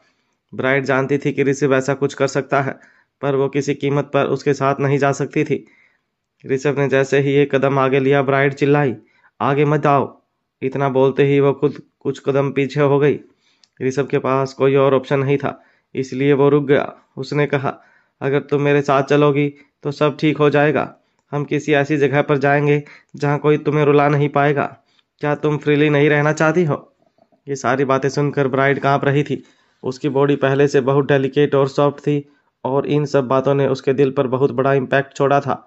उसने बहुत मुश्किल से अपने आप को संभाला और कहा, तुम चले जाओ यहाँ से। ट्रस्ट मी, हम दोनों के लिए यही सही है। ऋषभ इस वक्त किसी की बात नहीं सुनने वाला था। उसने कहा, नहीं, मैं जानता हूँ कि तुम हमेशा बहुत दुखी रही हो और अगर ऐसा रहा तो तुम कभी खुश नहीं रह पाओगी। ब्राइड ने पूछा, क्या तुम कुछ जानते हो? ऋषभ ने कहा, हाँ, बहुत वक्त से मैं सब जानता हूँ। तुम्हारा और मेरा रिश्ता, उसका एक एक पल मुझे अच्छे से याद है। ब्राइड ने उदास होते हुए कहा, तुम्हें यह सब याद नहीं रखना चाहिए था। ये सही नहीं है। तुम वर्मा फैमिली में पैदा हुए हो और तुम्हारा स्टेटस बहुत हाई है। वहीं मैं एक बहुत ऑर्डिनरी सी लड़की हूँ। तुम बेटर डिजर्व करते हो। ब्राइड के दिल में भी बहुत सारे इमोशंस थे, पर वो रैशनल डिसीजन लेना चाहती थी। वो जानती थी कि उन दोनों का एक दूसरे से दूर रहना ही बेस्ट है। ऋषभ ने कहा, मैं तुम्हारे इमोशन समझता हूँ, इसलिए जानता हूँ कि हमारे लिए फैसला ही सबसे अच्छा है। तुम हमारे बारे में सोचो, सिर्फ मेरे बारे में नहीं। ऋषभ भागकर उसे गले से लगा लेना चाहता था, पर उसने खुद को रोक लिया, क्योंकि वो नहीं चाहता था कि कोई वहां आए और उसे ऐसे देखे। ब्राइड अब अपने इमोशंस को कंट्रोल नहीं कर पा रही थी। I love you. मैं नहीं चाहती तुम्हें कोई भी तकलीफ हो, इसलिए हमारा अलग हो जाना ही बेस्ट है। ऋषभ ने कहा, मुझे सिर्फ तुम्हारा साथ चाहिए।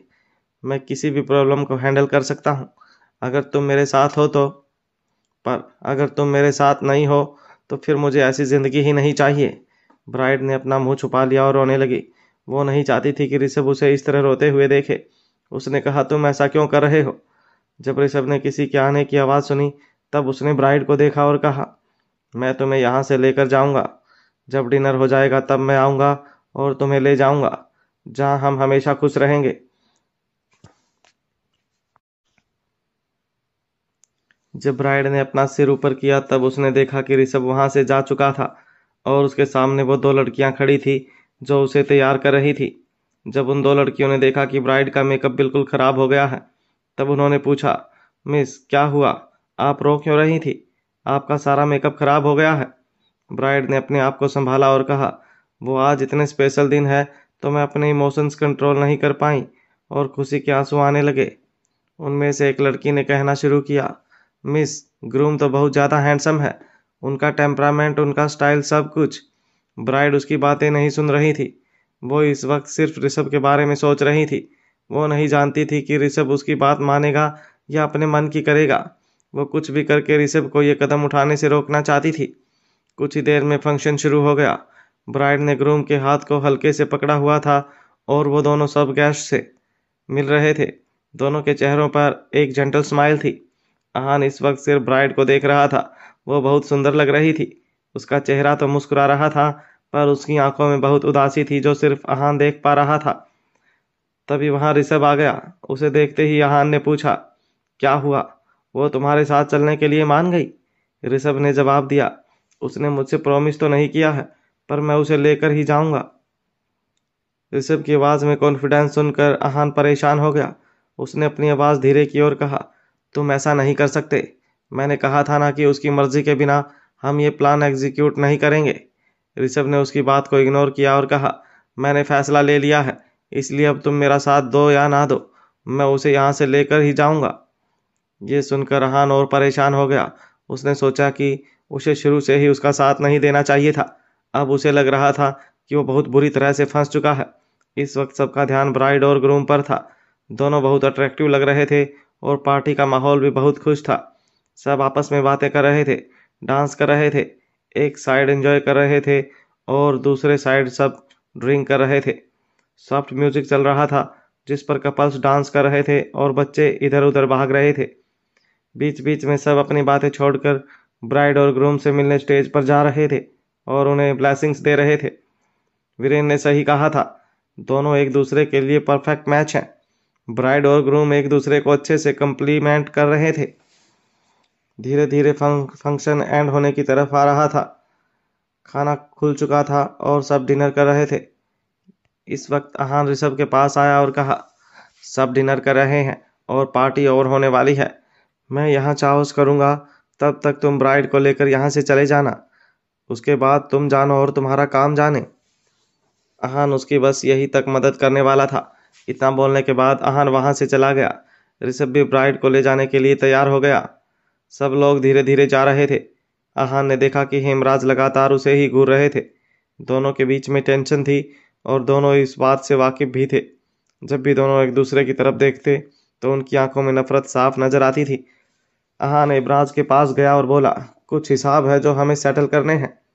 आहान के चेहरे की स्माइल देखकर हेमराज हैरान हो गए थे, इसलिए उन्होंने कहा, आपके कहने का मतलब क्या है? आहान ने कहा, मेरे कहने का मतलब सिर्फ इतना है कि आप मुझे जाने तो देंगे नहीं, इसलिए बेटर यही है कि हम हिसाब सेटल कर लें ताकि मुझे रोज आपके बारे में सोचना ना पड़े।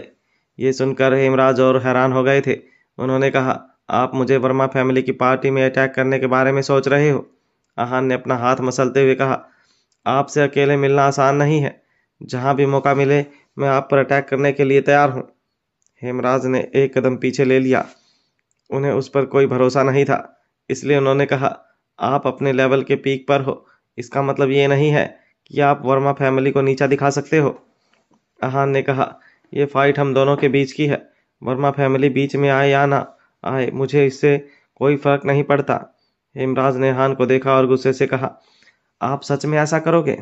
जैसे ही हेमराज ने यह बात बोली, आहान उन पर अटैक करने के लिए तैयार हो गया।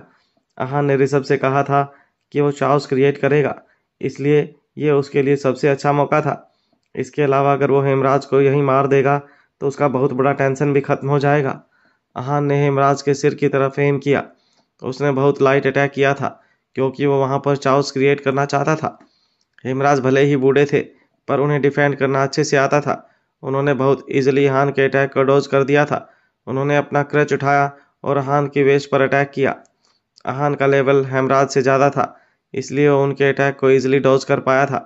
लेकिन उनका क्रच लंबा हो गया था और उसका एंड बहुत शार्प था, इसलिए अहान की वेस्ट पर थोड़ा सा कट आ गया था और खून बहने लगा था।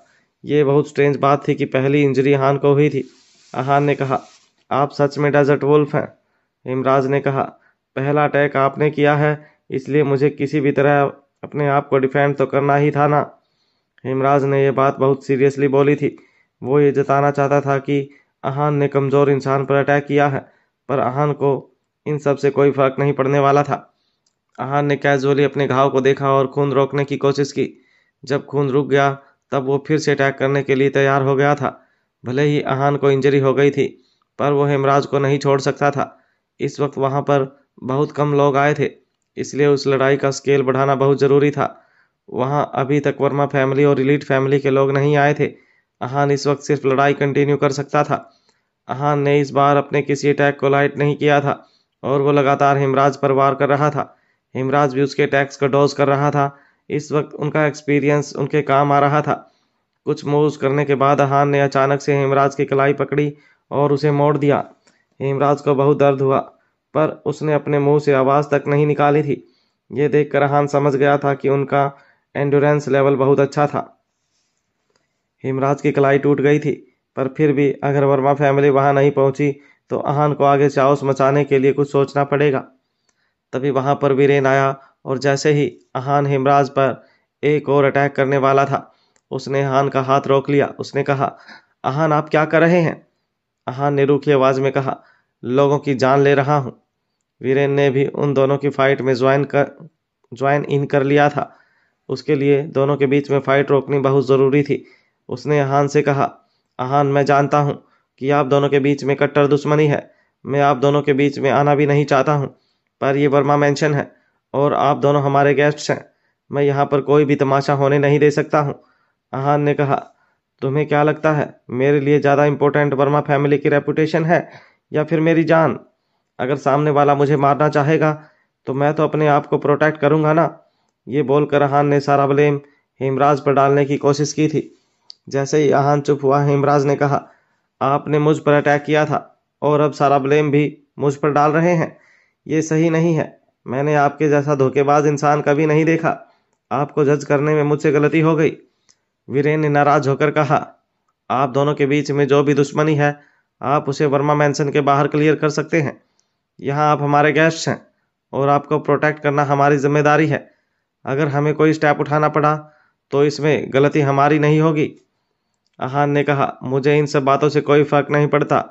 अगर मैं यहाँ हूँ तो इन्हें तो मरना ही होगा। I don't care if it is the Verma family और डेजर्ट वुल्फ। अहान ये सब इसलिए कर रहा था ताकि लोगों का ध्यान उस पर आ जाए और वो ऋषभ की मदद करने के लिए सक्सेसफुल हो सके।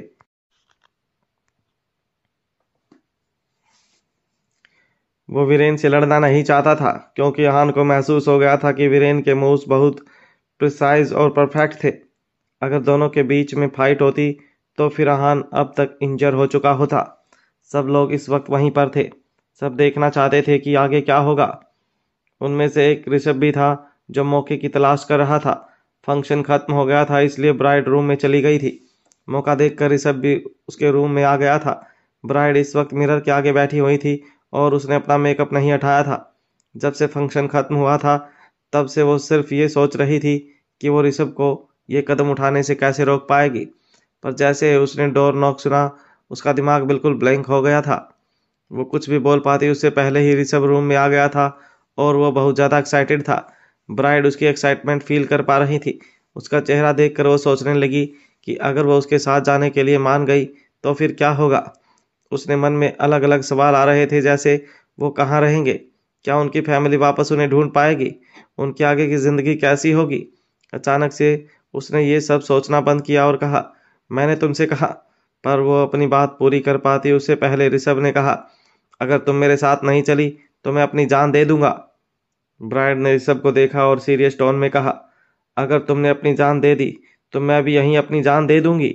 इस पर ऋषभ ने कहा, हम दोनों यहाँ से चलते हैं, हमें मरने की कोई ज़रूरत नहीं है, हम दोनों एक साथ बहुत खुश रहेंगे। ब्राइड अब धर्म संकट में फंस चुकी थी। उसे समझ नहीं आ रहा था कि वो क्या करेगी। उसके दिल की बेचैनी बढ़ती जा रही थी और उधर ऋषभ भी बहुत बेचैन हो रहा था। उसने कहा, जल्दी चलो, हमारे पास ज़्यादा वक्त नहीं है। ऋषभ जानता था कि आहान का फैलाया रायता कभी भी समेटा जा सकता था।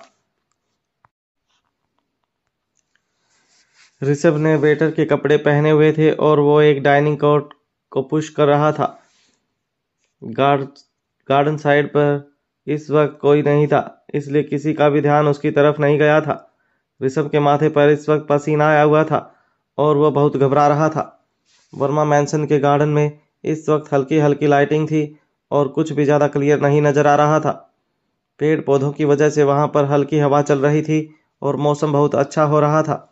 ऋषभ की उम्मीद नहीं थी कि इस वक्त उसे वहां कोई मिलेगा, पर जब वो थोड़ा आगे गया तब उसने देखा कि कोई खड़ा है और उसके आने का ही इंतजार कर रहा है।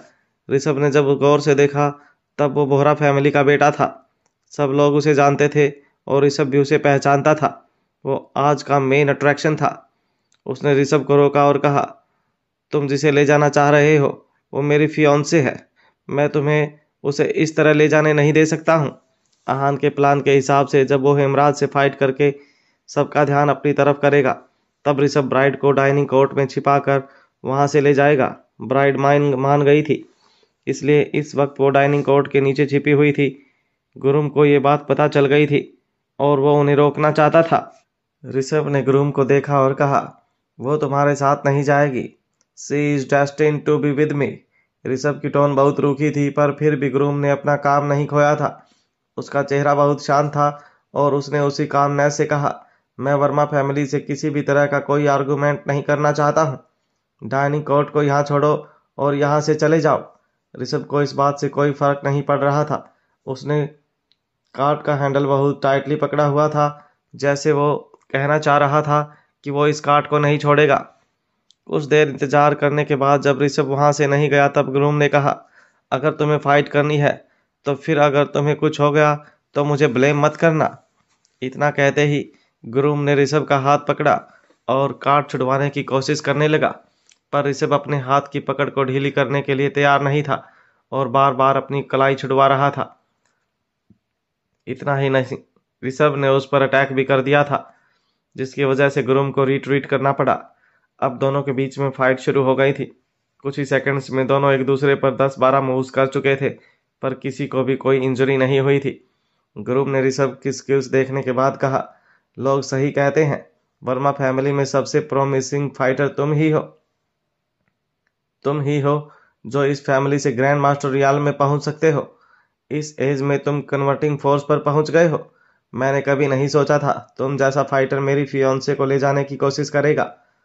कुछ मूव्स एक्सचेंज करने के बाद ही गुरुम समझ गया था कि ऋषभ बहुत पहुंचा हुआ फाइटर है, पर अब इस सब के बाद ऋषभ को कोई फर्क नहीं पड़ रहा था। ब्राइड को ले जाने के बाद वैसे भी वर्मा फैमिली और बोहरा फैमिली उस पर अटैक करने ही वाले थे, इसलिए वो सब अभी हो जाए तो बेटर था। जब ऋषभ ने कुछ नहीं कहा तब गुरुम ने फिर से कहा, तुम भले ही कोई भी हो, पर मैं तुम्हें मेरी फियांसे को ऐसे ही ले जाने नहीं दूंगा। इतना कहने के बाद वो ऋषभ के जवाब का इंतजार करने लगा। ऋषभ झुका और उसने कार्ड से पकड़ा हटाया। इस वक्त ब्राइड वहां नीचे बैठी हुई थी और रो रही थी। उसने अपने मुंह को हाथ से कवर किया हुआ था ताकि किसी को भी कोई आवाज ना सुनाई दे। ऋषभ ने उसे मुस्कुराते हुए देखा, पर ब्राइड बहुत घबराई हुई थी। उसे नहीं पता था कि बाहर किसने उन्हें रोका है और क्या चल रहा है। उसने पूछा, क्या हुआ, सब ठीक है ना? ऋषभ ने कहा, हाँ सब ठीक है, और जो ठीक नहीं है उसे मैं ठीक कर दूंगा, तुम मुझ पर भरोसा रखो। उसने कुछ नहीं कहा, बस एग्रीमेंट में अपना गर्दन हिला दी।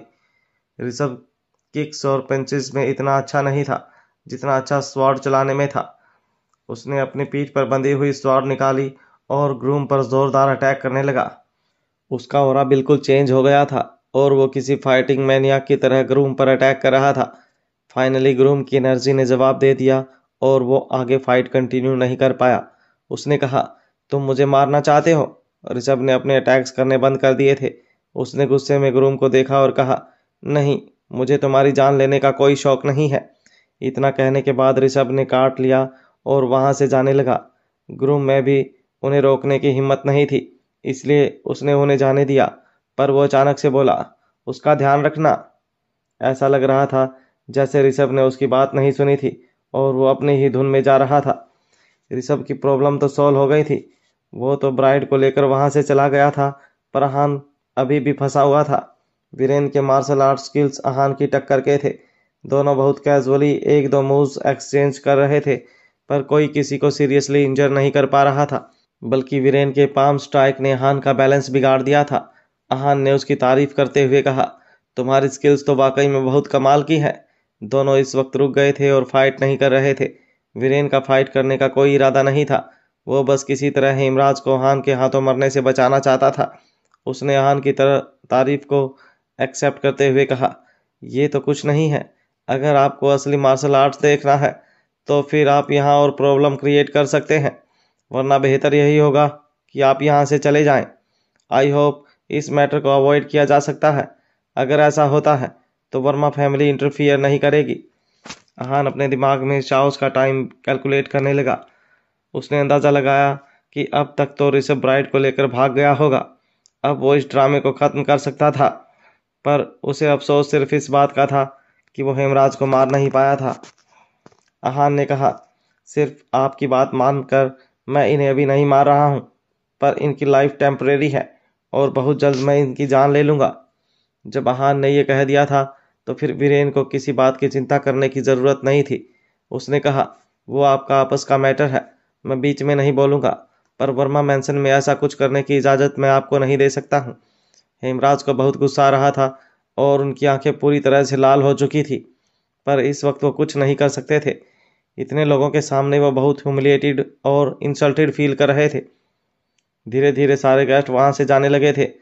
अहान का भी अब वहां रुकने का कोई मतलब नहीं था, इसलिए वो भी वहां से तुरंत निकलना चाहता था। वो किसी को बिना बताए वहां से जाना चाहता था, ताकि कोई भी उससे आज के तमाशे से रिलेटेड कोई सवाल ना पूछ सके। अहान जब मेन गेट के पास आया तब उसने एक कार से लिफ्ट मांगी। एक कार उसके आगे आकर रुक गई और उसे लिफ्ट देने के लिए तैयार हो गई। उस कार में दो लोग थे, एक मिडिल एज्ड आदमी और एक यंग लड़की। देखने में दोनों बाप बेटी लग रहे थे। लड़की ड्राइव कर रही थी और आदमी पैसेंजर सीट पर बैठा हुआ था। जो लड़की थी वो बहुत ज़्यादा खूबसूरत नहीं थी और ना ही ज़्यादा अट्रैक्टिव थी। उसने अहान को एक दो बार देखा था, पर ज़्यादा कुछ नहीं कहा। वो आदमी एक बिजनेसमैन लग रहा था और उसकी कार भी काफ़ी अच्छी थी। वो अहान के सामने बहुत प्रोफेशनली स्माइल कर रहा था। अहान कार में बैठा और उसने कहा, लिफ्ट देने के लिए थैंक यू। उस आदमी ने कहा, ये कोई बड़ी बात नहीं है, मुझे तो उम्मीद भी नहीं थी कि मैं अहान रायजादा से यहाँ पर मिलूंगा। ये सुनकर अहान बहुत क्यूरियस हो गया और उसने कहा, वाट, आप मुझे जानते हैं? अहान उस आदमी को पहचान नहीं पा रहा था। उसे बिल्कुल याद नहीं आ रहा था कि वह उससे कहाँ मिला था। उस आदमी ने स्माइल किया और जवाब दिया, आपको बहुत सारे लोग जानते हैं। मैं आपसे एक बार एक न्यू ईयर पार्टी में मिला था, तब हमने आपस में बात की थी। अहान को अभी भी कुछ याद नहीं आ रहा था, पर फिर भी पोलाइटनेस से उसने कहा, ओह हाँ, तभी मैं सोचूं कि आपका चेहरा इतना जाना पहचाना क्यों लग रहा है। वो आदमी जानता था कि हाँ नाटक कर रहा है, पर उसने कुछ नहीं कहा।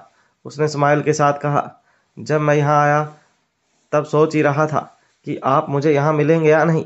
मुझे उम्मीद नहीं थी कि मैं आपसे मिल पाऊंगा, पर वर्मा फैमिली इतनी नामी फैमिली है तो वो आपको बुला ही सकते हैं। अहान ने जवाब दिया, कोइंसिडेंटली मैं यहाँ था इसलिए आ गया था। उस आदमी ने कहा, आपका तो बहुत नाम है और आपका बिजनेस भी इतना बड़ा है, आपके पास ज़्यादा वक्त कहाँ होगा।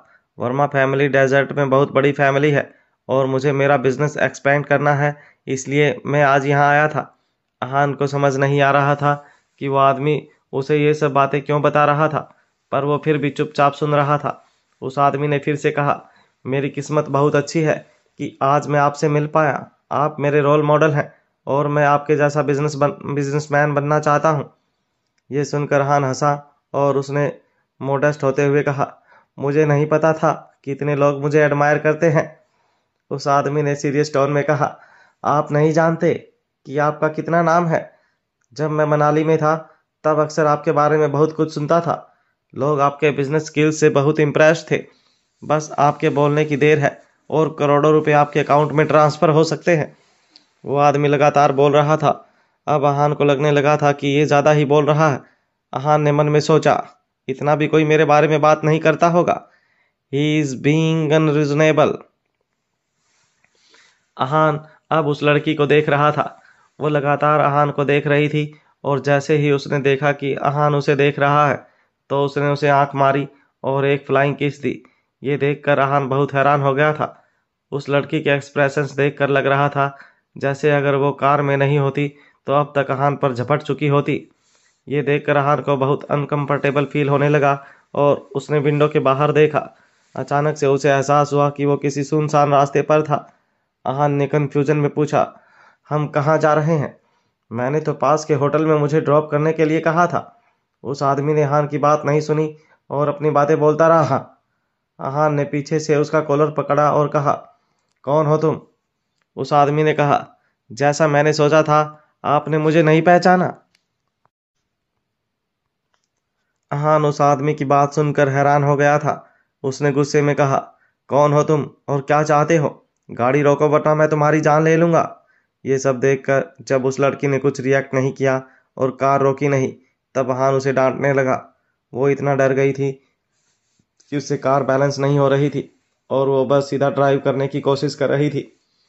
अहान ने जैसे ही उस लड़की का हाथ पकड़ा वो रोने लगी और स्टीयरिंग व्हील उसके हाथों से छूट गया। कार बुरी तरह से डिसबैलेंस हो गई थी। पर जब अहान ने देखा कि वो एक पेड़ से टकराने वाले हैं तब उसने उस लड़की को छोड़ दिया। लड़की ने तुरंत कार को कंट्रोल कर लिया था। अहान ने अब फिर से उस आदमी का गला पकड़ लिया और उसे दबाने लगा। उस आदमी का चेहरा बिल्कुल लाल हो गया था। अहान ने गुस्से में कहा, तुम इस डाउट में तो नहीं हो ना कि मैं तुम्हें जान से मार नहीं सकता हूँ? उस आदमी ने कुछ नहीं बोला। अगर अहान थोड़ा और जोर लगाता तो वो आदमी मर सकता था।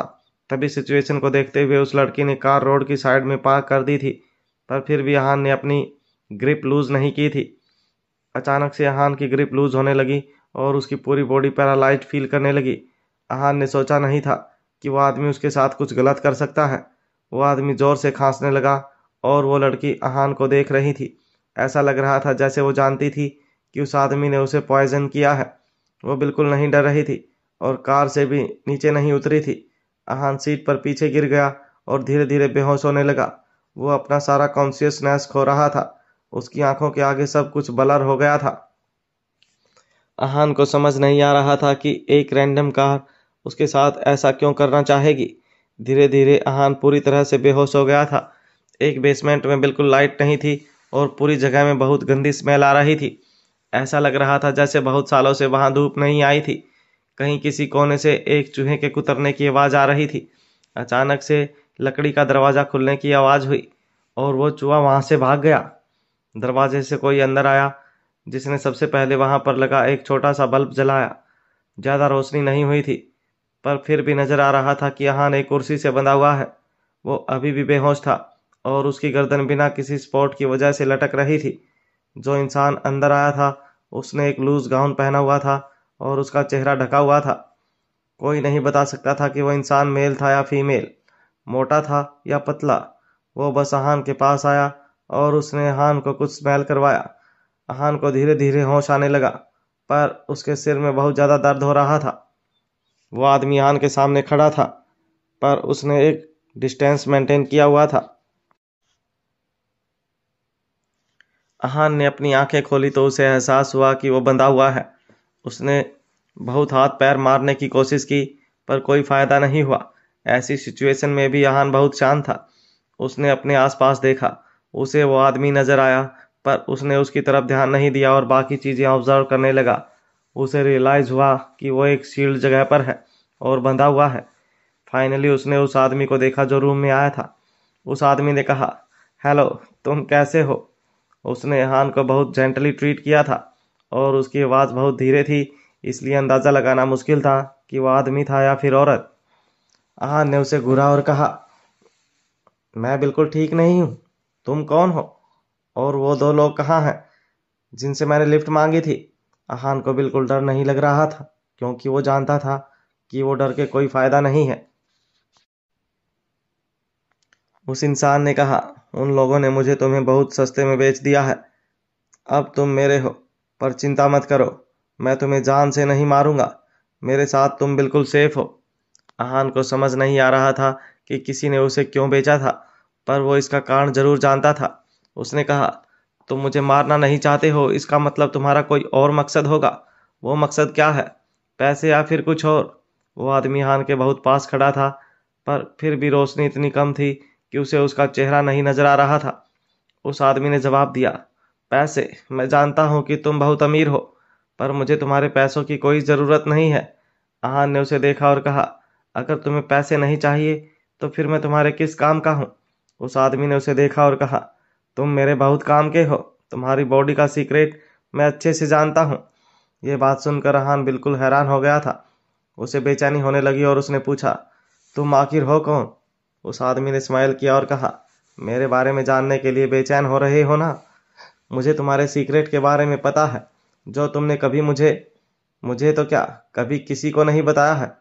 पर मुझे पता है, तुम जानना चाहते हो ना कि मैं कौन हूँ। मैं वो हूँ जो तुम्हें बहुत वक्त से फॉलो कर रहा है और तुम्हारे बारे में बहुत कुछ जानता है। इसके बाद उसने अपनी आवाज़ धीमी की और कहा, तुम्हें डर लग रहा है? अहान को थोड़ा डर तो लग रहा था। उसका सबसे बड़ा सीक्रेट वो आदमी जानता था। उसने उसके बारे में कभी किसी को नहीं बताया था। वो उसे टेढ़ी नज़रों से घूर रहा था, पर उसने उसके सवाल का जवाब नहीं दिया था। उस आदमी को हान की टेढ़ी नज़रों से कोई फर्क नहीं पड़ रहा था। उसने कहा, तुम बहुत बुरे आदमी हो। तुमने बहुत सारे पाप किए हैं और आज मेरे पास इस हालत में हो। तुमसे ज़्यादा बुरा आदमी मैंने कभी नहीं देखा। वो अहान को इस तरह कोस रहा था जैसे उसने कोई बहुत बड़ा पाप कर दिया है। ये सब सुनकर अहान बहुत हैरान हो गया था और उसे गुस्सा भी आ रहा था। उसने गुस्से में कहा, तुम क्या बकवास कर रहे हो? मैंने ऐसा?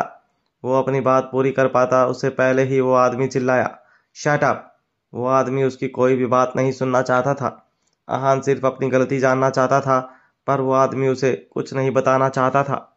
उस आदमी ने आगे कहा, तुम पापी हो और तुम्हें अपने पापों के बारे में पूछने का कोई हक नहीं है। अब तुम सिर्फ टॉर्चर डिजर्व करते हो। अहान ने कुछ नहीं बोला। वो जानता था कि भले ही वो कुछ भी बोल ले, यह आदमी उसकी बात नहीं सुनेगा, इसलिए उसे सबसे अच्छा चुप रहना ही लगा। वो सब कुछ सोचने समझने के बाद ही कोई स्टेप ले सकता था। तभी फिर से दरवाज़ा खुलने की आवाज़ आई। फैंट लाइट में हान ने देखा कि एक आदमी आया था जिसने मास्क पहना हुआ था। उसने हान को देखा और फिर उस गाउन वाले आदमी के पास आ गया।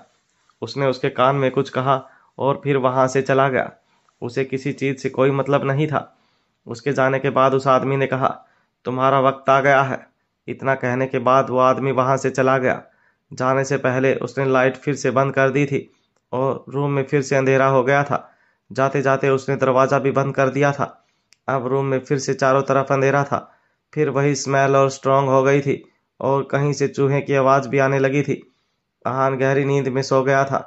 वो नहीं जानता था कि उसकी आंख कितनी देर बाद खुली थी। अहान के उठने के कुछ देर बाद वो दरवाज़ा फिर से खुला।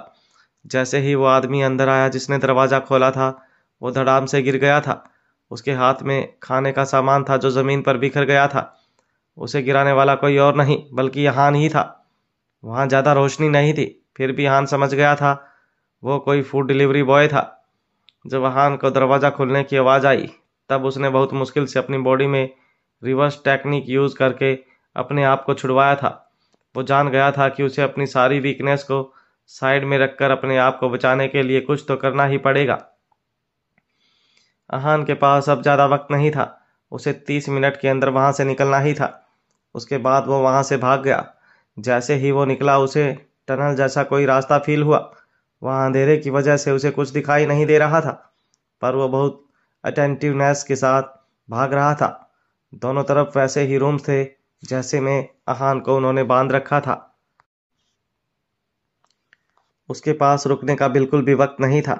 वो इधर उधर देखे बिना बस भाग रहा था। उसके पैरों की आवाज़ गूंज रही थी, इसलिए लोगों को पता चल गया था कि वो वहां से भागने की कोशिश कर रहा है। वो टनल के एंड पर पहुंच पाता उससे पहले उसे वहां एक आदमी दिखाई दिया। उसने भी वैसा ही गाउन पहना हुआ था।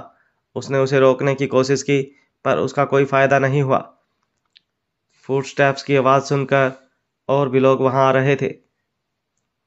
सब उसे रोकने में अनसक्सेसफुल थे और वो सबको घायल करता हुआ आगे भाग रहा था। वो इस वक्त सबको मारते हुए भाग रहा था, पर यह जगह किसी भूल भुलैया से कम नहीं थी। उसे कोई एग्जिट नजर ही नहीं आ रहा था। अचानक से किसी ने हान को पंच किया और उसे रोकने की कोशिश की। इस पंच की वजह से उसका बैलेंस बिगड़ गया था, पर जब उसने खुद को संभाला और सामने देखा, तब उसे 3 लोग नजर आए। तीनों ने नॉर्मल कपड़े पहने हुए थे। जो उनका लीडर था, उसने ही अहान को पंच मारा था। उसकी बॉडी बहुत मस्कुलर थी। उसने फिस्ट बनाई हुई थी, इसलिए उसके हाथ की नर्व्स दिखाई दे रही थी। उसकी आंखें लाल थी और उसे बहुत गुस्सा आ रहा था। उसने अहान से कहा, जो लोग गलत काम करते हैं उन्हें भागना नहीं चाहिए। इतना कहने के बाद उसने इंतजार नहीं किया और उसे पंच करने के लिए हाथ हवा में उठाया। ऐसा लग रहा था जैसे अहान एक ही पंच में चित हो जाएगा, पर अहान भी ऐसा इंसान नहीं था जिससे पंगा लिया जा सकता हो। उसकी आंखें लाल हो गई थी और उसने भी उस आदमी की तरफ अटैक किया। जब दोनों की फिस्ट टकराई तब अहान तो खड़ा रहा, पर वो आदमी अपने आप को संभाल नहीं पाया और कुछ कदम पीछे हो गया। जब वो तीनों मिलकर अहान पर अटैक करने ही वाले थे, तब अहान ने अपना सारा गुस्सा उन तीनों पर निकाला। उसने अपना सारा क्यूआई सर्च किया और तीनों पर भयानक तरीके से अटैक करने लगा। तीनों जमीन पर गिर गए थे, पर अहान का गुस्सा अब तक शांत नहीं हुआ था। उसने एक आदमी को बहुत देर तक पंच किया और अपना गुस्सा निकाला। जब वो आदमी पूरी तरह से बेहोश हो गया, तब अहान ने उसे छोड़ दिया। उसके हाथ पर खून लगा हुआ था, पर वो किसका था ये अहान नहीं जानता था और ना ही उसके पास ये सोचने का वक्त था। उसके पास वहां से बचकर निकलने के लिए बहुत कम वक्त था। उसने मन में सोचा, मैं इस भूल भुलैया में फंसा रहा तो फिर इन लोगों से कभी नहीं बच पाऊंगा। मुझे जल्द से जल्द एग्जिट गेट ढूंढना ही होगा। भागते भागते फाइनली अहान को एक बड़ा मेटल गेट दिखाई दिया। यह उसके बाहर निकलने का रास्ता था। अहान ने देखा कि वो गेट पूरी तरह से बंद था और बहुत धक्के देने के बाद भी नहीं खुल रहा था। फाइनली अहान को पास में एक मेटल रोड नजर आई। उसने वो रोड उठाई और उसकी मदद से गेट खोलने की कोशिश की। अपनी सारी स्ट्रेंथ लगाने के बाद अहान फाइनली उस गेट को खोल पाया। उसने गेट खोला और बाहर देखा। आसमान बिल्कुल साफ था और वहाँ काफ़ी अच्छी रोशनी थी, पर अहान के पास इन सब के बारे में सोचने का बिल्कुल वक्त नहीं था। उसके पास बहुत कम वक्त था और उसे यहाँ से निकलकर किसी ऐसी जगह पर जाना था जहाँ वो अपनी नॉर्मल एनर्जी में वापस आ सके। उसने चारों तरफ देखा। हर तरफ सीमेंट से बनी बिल्डिंग्स थी और कुछ अबैंडन की हुई फैक्ट्रीज थी। वो बहुत अनईजी फील कर रहा था। अब उसे कोई जगह ढूंढनी थी जहां वो अपने आप को स्टेबलाइज कर सके। उसका डिस्कम्फर्ट बढ़ता जा रहा था, इसलिए उसने एक दीवार का सहारा ले लिया। उसने मन में सोचा, ऐसा मेरे साथ बहुत बार हो चुका है। हर बार ये दर्द बढ़ता ही जाता है। पता नहीं इस बार क्या होगा। ऊपर से जगह भी ऐसी है, अगर मुझे कुछ हो गया तो मैं खुद को कैसे बचा पाऊंगा। ये सब सोचते हुए वो बहुत बेचैन हो रहा था।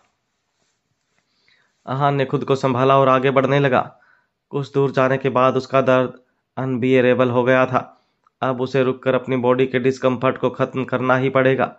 जैसे ही अहान रुका, कहीं से उसके सामने एक आदमी आया और उसने सूरज की रोशनी को अहान पर पड़ने से ब्लॉक कर दिया। वो आदमी बहुत लंबा चौड़ा था। अहान उसे नहीं जानता था। अहान ने उस आदमी को देखा और फिर अचानक से जोर से चिल्लाया। वो अब दर्द बर्दाश्त नहीं कर पा रहा था। इस चीख के बाद वो बेहोश हो गया। जब उसकी आंख खुली तो उसने देखा कि वो एक रूम में है जहां पर हल्की हल्की हर्बल फ्रेग्रेंस आ रही थी। किसी ने उसे ब्लैंकेट ओढ़ा दिया था जिस पर यूनिकॉर्न बना हुआ था। अब उसे किसी दर्द का एहसास नहीं हो रहा था। ऐसा लग रहा था जैसे उसे कुछ हुआ ही नहीं था, पर उसे अभी भी बेसमेंट टनल और रोब वाले आदमी याद थे। अहान ने अपने आसपास देखा तो उसे ऐसा लग रहा था जैसे वो एक अलग एरिया में पहुंच गया है। पर जब उसने टेबल पर पड़ी बुक्स देखी तो उसे रियलाइज हुआ कि वो अभी भी मॉडर्न वर्ल्ड में ही था। अहान ने रियलाइज किया कि उसके शरीर पर शॉर्ट्स के अलावा और कोई कपड़ा नहीं था। उसने आसपास देखा, पर फिर भी उसे उसके कपड़े नजर नहीं आए। तभी किसी ने दरवाज़ा खोला और एक औरत अंदर आई। अहान का सारा ध्यान दरवाजे की तरफ ही था। वो औरत बहुत सुंदर थी। उसकी उम्र करीब 28 होगी। उसके चेहरे पर मैच्योरिटी साफ नजर आ रही थी। उसके हाथ में एक प्लेट थी। उस औरत ने भी अहान को बेड पर बैठा हुआ देखा। जब उसने देखा कि उसने कपड़े नहीं पहने हुए हैं तो उसने कहा, तुम्हें नहीं लगता कि एक लड़की के सामने तुम्हें एटलीस्ट कपड़े तो पूरे पहनने चाहिए? उसकी बात सुनकर अहान एक पल के लिए खो सा गया था। वो बहुत रिजर्व्ड और सुंदर थी। अहान ने कुछ पल के बाद कहा, पर मुझे नहीं पता कि मेरे कपड़े कहाँ हैं। अहान मार्शल आर्ट्स प्रैक्टिस करता था, इसलिए उसके शरीर की नसें उभर कर आ रही थी। कोई उसे एक बार देखे तो उसकी तरफ अट्रैक्ट हो सकता था, पर उस औरत ने उसकी तरफ ध्यान नहीं दिया और प्लेट साइड टेबल पर रखने के बाद कहा, तुम्हारी बॉडी अभी तक पूरी तरह से रिकवर नहीं हुई है। अच्छा होगा तुम थोड़ा वक्त और आराम कर लो। ये तो शुक्र है कि तुम स्ट्रांग हो, वरना नॉर्मल इंसान तो ऐसा दर्द सहन भी नहीं कर पाता और कब का मर जाता। अहान ने पूछा, क्या आपने मुझे बचाया है? उस औरत ने कहा, नहीं, एक अजीब सा आदमी तुम्हें यहाँ छोड़कर गया था। उसने लंबा गाउन पहना हुआ था और अपना चेहरा दिखाना नहीं चाहता था। तुम्हें यहाँ छोड़कर वो चला गया, पर उसने ये नहीं बताया कि तुम्हें बचाना है या मरने देना है। तुम्हारी सांसें चल रही थी, इसलिए हमने तुम्हारा इलाज कर दिया, वरना मैं तुम्हें मरने के लिए छोड़ देती। अहान को अचानक से वो लोग याद आए, पर उनके पास अहान को बचाने का कोई रीज़न नहीं था। वो इस वक्त उस औरत को घूर रहा था। वो बहुत ज़्यादा अट्रैक्टिव लग रही थी। जब उसने अपने बालों की लट को कान के पीछे किया तो हान की आंखें बड़ी हो गई। वो उसे घूरने लगा। जब उस औरत ने उसे देखा तो उसे रियलाइज हुआ कि वो सही नहीं कर रहा है। उसने एम्बारस होते हुए कहा, आपने मेरे लिए इतना कुछ किया, उसके लिए थैंक यू। मुझे समझ नहीं आ रहा है कि मैं आपका ये एहसान कैसे चुका पाऊंगा। आप बताइए, अगर मैं आपके लिए कुछ कर सकता हूं तो मैं आपके लिए कुछ भी करने को तैयार हूं। उस औरत ने कहा, अभी तुम मुझे घूर रहे थे और अब बड़ी बड़ी बातें कर रहे हो। तुम्हें शर्म नहीं आती? अहान को समझ नहीं आ रहा था कि वो क्या जवाब दे। उसने कहा, आप ऐसा मत बोलिए। मानता हूँ मुझसे गलती हुई है, पर इसका मतलब ये नहीं है कि मैं बुरा इंसान हूँ। मुझे प्लीज़ इतना जल्दी जज मत कीजिए। उस औरत ने गुस्से में कहा, अब तुम मुझे सिखा रहे हो कि मुझे क्या बोलना चाहिए और क्या नहीं। मुझे तुम्हारी जान बचानी ही नहीं चाहिए थी। वो औरत भले ही ये बात गुस्से में बोलने की कोशिश कर रही थी, पर उसकी आवाज़ से साफ पता चल रहा था कि ये उसका गुस्सा नहीं है, बल्कि वो अहान को चिढ़ाने के लिए ये सब बोल रही है। अहान स्माइल करके रुक गया। वो जानता था कि ऐसी मैच्योर लड़कियों से आर्गुमेंट में कोई नहीं जीत सकता है। अहान ने उस औरत से कहा, अगर रूम में कोई आएगा तो मुझे ऐसे देखकर वो फिर से जज करेगा। प्लीज़ मुझे मेरे कपड़े दे दो। उस औरत ने कहा, तुम्हारे कपड़े मेरे पास कैसे आएंगे? जो कपड़े तुम पहन कर आए थे उस पर खून लगा हुआ था और उनसे बहुत गंदी स्मेल आ रही थी, इसलिए मैंने उन्हें फेंक दिया। और यहाँ हम दो बहनें रहती हैं। अगर तुम्हें हमारे कपड़े चाहिए तो मैं तुम्हें वो दे सकती हूँ। ये सुनकर अहान ने तुरंत ना कर दिया। उसने कहा, तो फिर मैं क्या करूँ? मैं ऐसे तो बाहर नहीं जा सकता ना। अगर आपकी बहन ने देख लिया तो? अहान ने अभी तक दूसरी लड़की को नहीं देखा था। वो ये भी नहीं जानता था कि वो कैसी दिखती थी। दो लड़कियों के बीच में वो ऐसे शॉर्ट्स में तो नहीं रह सकता था। उस औरत ने अहान को देखा। वो बहुत देर से वहाँ थी और उसे उस हालत में देख रही थी, पर अब उसे रियलाइज हुआ कि ये सही नहीं है। कुछ पल उसे देखने के बाद वो वहाँ से चली गई। अहान रूम में कंफ्यूज्ड बैठा रहा। जब वो वापस रूम में आई तो उसके हाथ में एक ग्रे कलर का कपड़ा था। उसने उसे उसकी तरफ फेंका और कहा, अपने आप को इससे कवर कर लो। अहान ने उसे कैच किया और देखने लगा। उसे उस कपड़े के यूज़ के बारे में नहीं पता था। उसने कपड़ा देखा तब उसे समझ नहीं आया कि वो अपने आप को उससे कवर कैसे करेगा। ये तो अहान कुछ कहना चाहता था, पर फिर उस औरत का चेहरा देखकर उसने अपनी बात बदल दी और कहा, यह तो काफ़ी कूल और फैशनेबल लगेगा। वो औरत स्माइल करने लगी। अचानक से अहान को याद आया कि उसने उसका नाम नहीं पूछा था। उसने कहा, मेरा नाम अहान रायज़ादा है और आपका? आपने मेरी जान बचाई है तो मुझे आपका नाम तो पता होना ही चाहिए। वो औरत अहान को शौक में देख रही थी। उसने कहा, तुम अहान रायज़ादा हो, जिसने ग्लोबल मार्शल आर्ट्स कंपटीशन जीता था और अब जिसे स्काई हिल स्कूल्स के ग्रैंड मास्टर ढूंढ रहे हैं? ये बात सुनकर अहान उस औरत से ज़्यादा हैरान हो गया था। उसे समझ नहीं आ रहा था कि स्काई हिल स्कूल के ग्रैंड मास्टर उसके बारे में इतना हाइप क्यों फैला रहे थे। अगर इतने लोगों को उसके बारे में पता होगा तो इसका बचना मुश्किल हो जाएगा। अहान ने मजबूरन सर हिलाया और कहा, हाँ, मैं वही अहान रायज़ादा हूँ। आप मेरे बारे में उन्हें बता तो नहीं देंगी ना? जो बात उस औरत ने बोली थी वो अहान ने बिल्कुल एक्सपेक्ट नहीं की थी। उसने कहा, पर उन्होंने बहुत बड़ा कैश रिवार्ड रखा है ना? ये सुनकर अहान की आंखें बड़ी हो गई थी और वो घबरा गया था कि ये उसे उनके हवाले कर देगी। अहान की ऐसी शक्ल देखकर उसने कहा, चिंता मत करो, हम तुम्हारे बारे में उन्हें नहीं बताएंगे। कुछ पैसों के लिए हम किसी की जान खतरे में नहीं डाल सकते हैं। अहान ने चैन की सांस ली और कहा, थैंक यू, मैं अभी तो उनसे बच जाऊंगा, पर एक वक्त आएगा जब मुझे उनसे भागना पड़ेगा, तब मैं फिर से भागूंगा। उस औरत ने कहा, यह सब मुझे बताने की ज़रूरत नहीं है। अहान ने एम्बैरेसिंगली स्माइल करते हुए कहा, वैसे आपने अपना नाम नहीं बताया है।